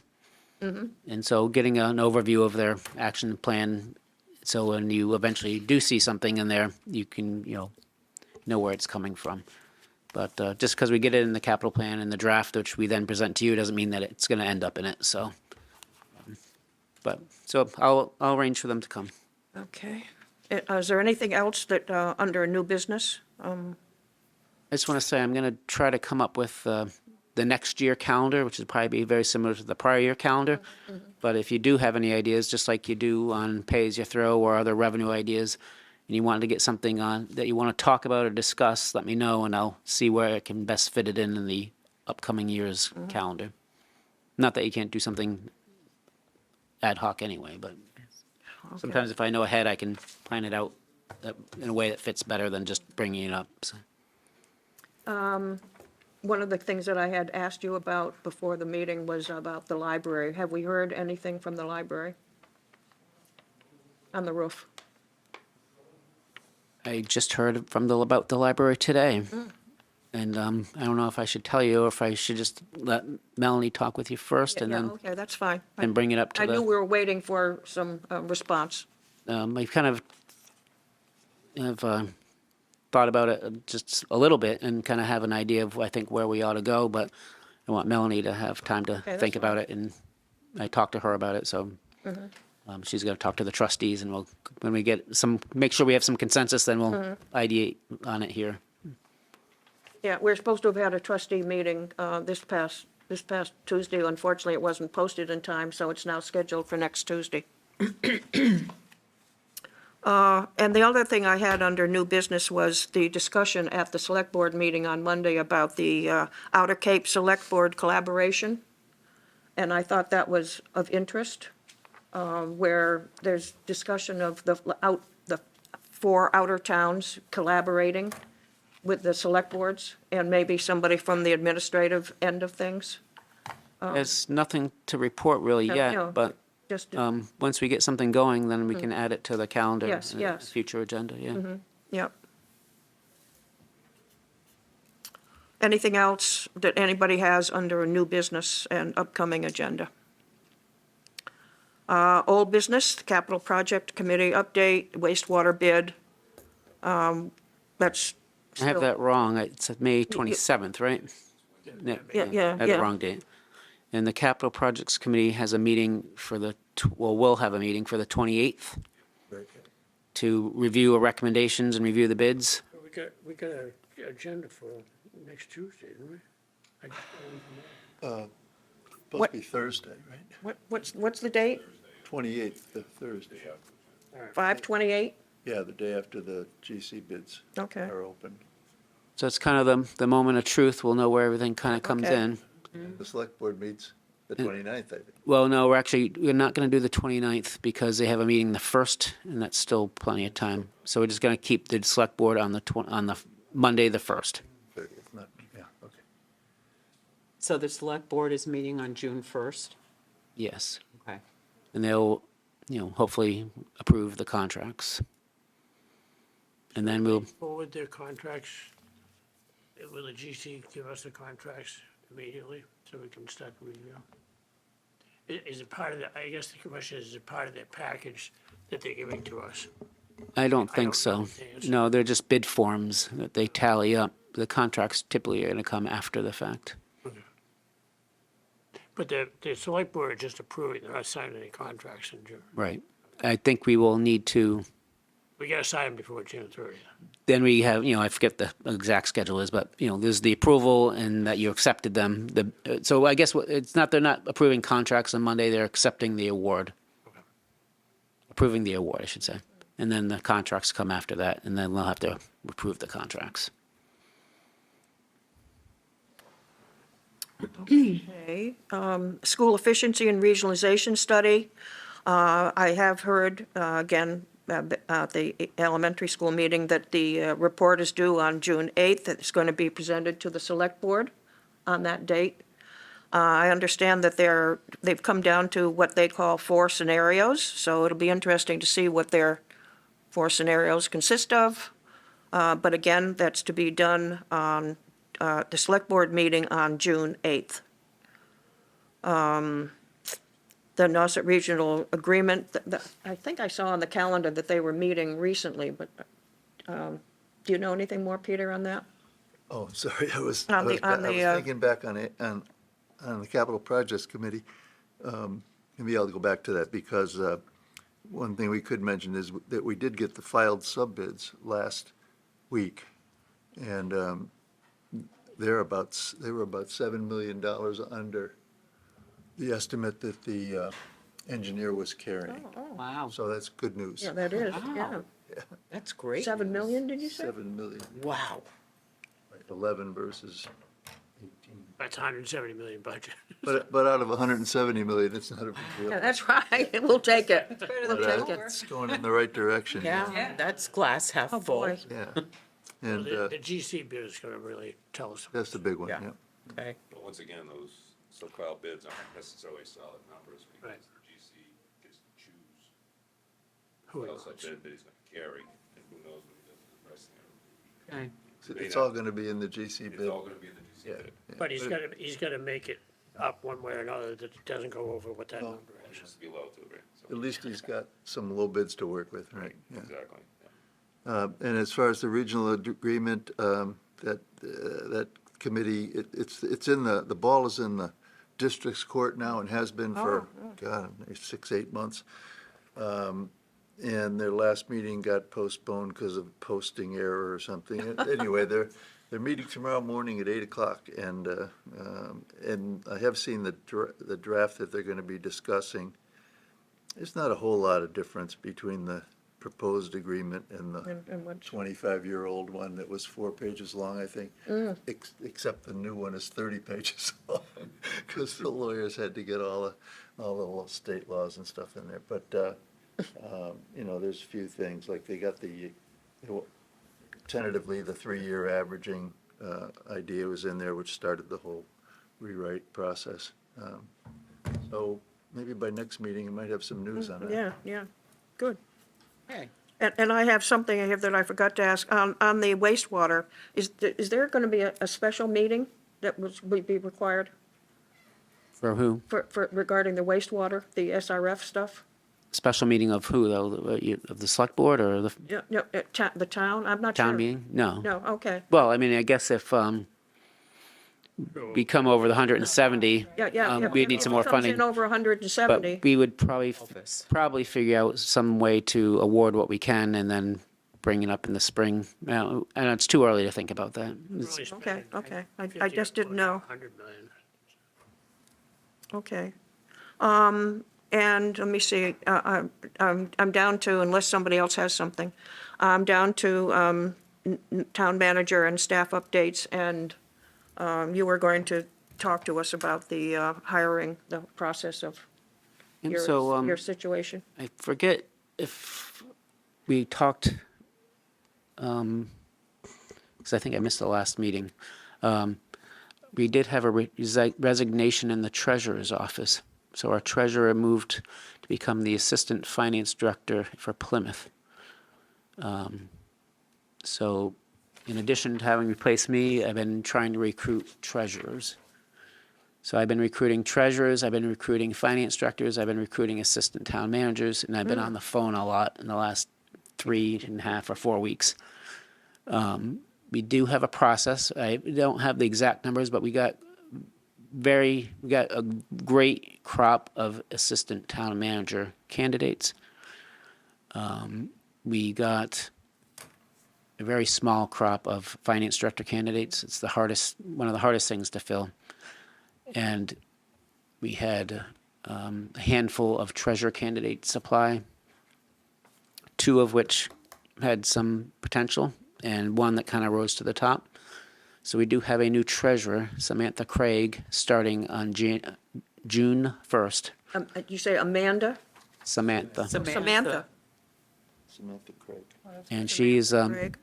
really highly spoken of. She is the assistant treasurer in Barnstable. So, again, we only need one, one good one. And we got one, and we had a couple.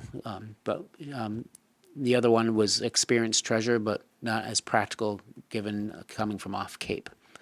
So unless we really want to change our operation, again, going to the budget and, what do people expect for services? And, when they come into town hall, is someone going to be here? Those are things that we have to faced with and deal with. But we've avoided it because we've got a local candidate who's really enthusiastic about being here. So Is there an assistant treasurer? there is. And she is doing a good job, but she, when we promoted Cam, who was our prior assistant, to become treasurer, I knew it was only a matter of time, but I figured we had maybe 3 years. Yeah. We had a year. And so that means Stacy, who became the assistant when Cam got promoted, is doing a great job. But just doesn't have a lot of experience. She was with the CPA, helping with the CPA before. But she's doing great, and one of the things I've done is, again, going back to the budget, thankfully we have some flexibility. I have lots of friends and former colleagues that I can reach out to. We have a retired treasurer that's coming in right now just a day a week to help with some of the office stuff. And she's going to also, I'm going to ask her to stay on once Samantha starts, to help mentor both Stacy and Samantha. Samantha's got a good amount of treasury experience, but not a lot of the collection side. And so our retired treasurer collector that's coming in has a lot of experience on the collection side and can really transfer some knowledge. So that's, we've landed on our feet on that, and I'm pretty optimistic about that's being a great addition to the team. And then we've been interviewing for assistant town manager and finance director, understanding that we really only have the budget for one.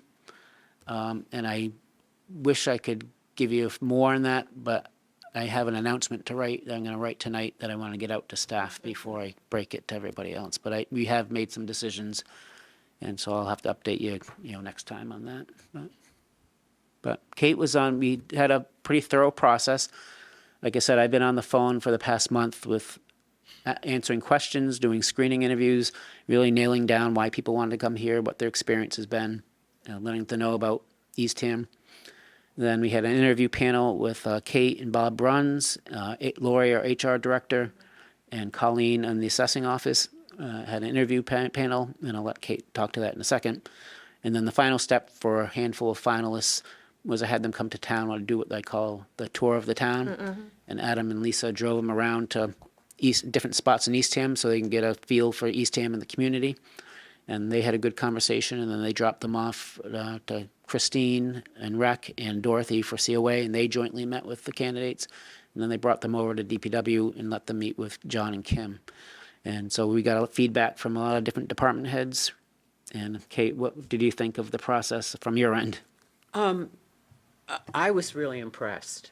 The process, I think, was thorough. My perspective was that the folks that came in had been already pretty carefully vetted. They came in prepared. And we had sets of questions that each person received out, and they answered within the panel process. So it was pretty impressive, and each one of us graded folks based on a certain criteria. So it was a good process, and I'm dying of curiosity now about what was decided, because there were a lot of pieces to a jigsaw puzzle that Rich needed to decide, and where we landed, I think, as a panel was we felt that Rich needed to do whatever he felt comfortable with in his new role as the town manager. So it was good. It was a lot of time, but it was good. So I don't know if people have any questions. Really, really Question? good. Yeah. From the finance point of view, but maybe you can't answer it completely, but how are you going to hire two people on one salary? You said we only budgeted for one position, and you're Yeah. talking about two. If I answer it, I'll give away. Yeah. So there's Part of ways. the jigsaw puzzle. Part of the puzzle. That's always concerned me, the hiring of staff and how that works. And, I mean, I know over the past few years, you give us the sheets and we could see what the total employees, and it stayed very constant, but, I've never quite understood what who has the authority to hire. And Well, town manager hires in Eastham, but within new positions, the select board would add new positions. that's what I meant, not hire so much as create new positions. Because as we know, they're expensive. And one of the things that this town does that's really impressive, and this is my background for 30, 40 years, is succession planning is really key to a successful organization, and people working strategically, looking at, for example, the strategic plan and putting their goals and what their work is going to be towards that. And what's really impressive is that each position has an assistant who, if the person in the main role moves on, the assistant is being trained, and you probably can say more about people's willingness to move into a role if they need to. Yeah, no, that's kind of the rule, is if you want to be the assistant, you have to be able to take over the job eventually. And if you can't, at least be able to fill in on a temporary basis until I can find someone to come in and give us some support. But so we're very lucky, and I think at the end of the day, I think we've got good candidates, and I'm pretty optimistic about how we're going to be able to move forward. We're going to be able to cover everything we need to, keep some continuity in finance and get some assistance for me moving forward some of these big projects we got ahead of us. So Did the person that resigned, were they going to another local job? yeah, Plymouth, and he's I've known he's one wanting to move off Cape into that area, and so this was an opportunity for him to do it. So. I have one other thing, not regarding this, but it's my understanding that Jackie's last day is June 10th, at least that's what I've been told, and that something is being prepared or for June 11th. Can you give us any information on that? There's a thing at the library. No, it's not the June 11th. 3rd, I It's think. June 3rd at the library from 10 to 12? Is that what?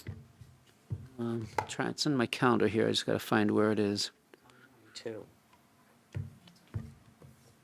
And the 2nd, June 2nd, is a June public 2nd? party at the library from 9 to 11, June, what day of the week is that? a Tuesday. Tuesday, June 2nd, Tuesday, 9 to 11, did you say, Rich? Yes.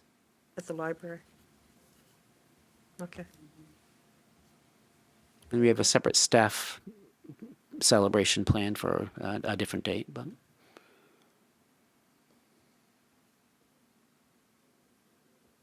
Thank you.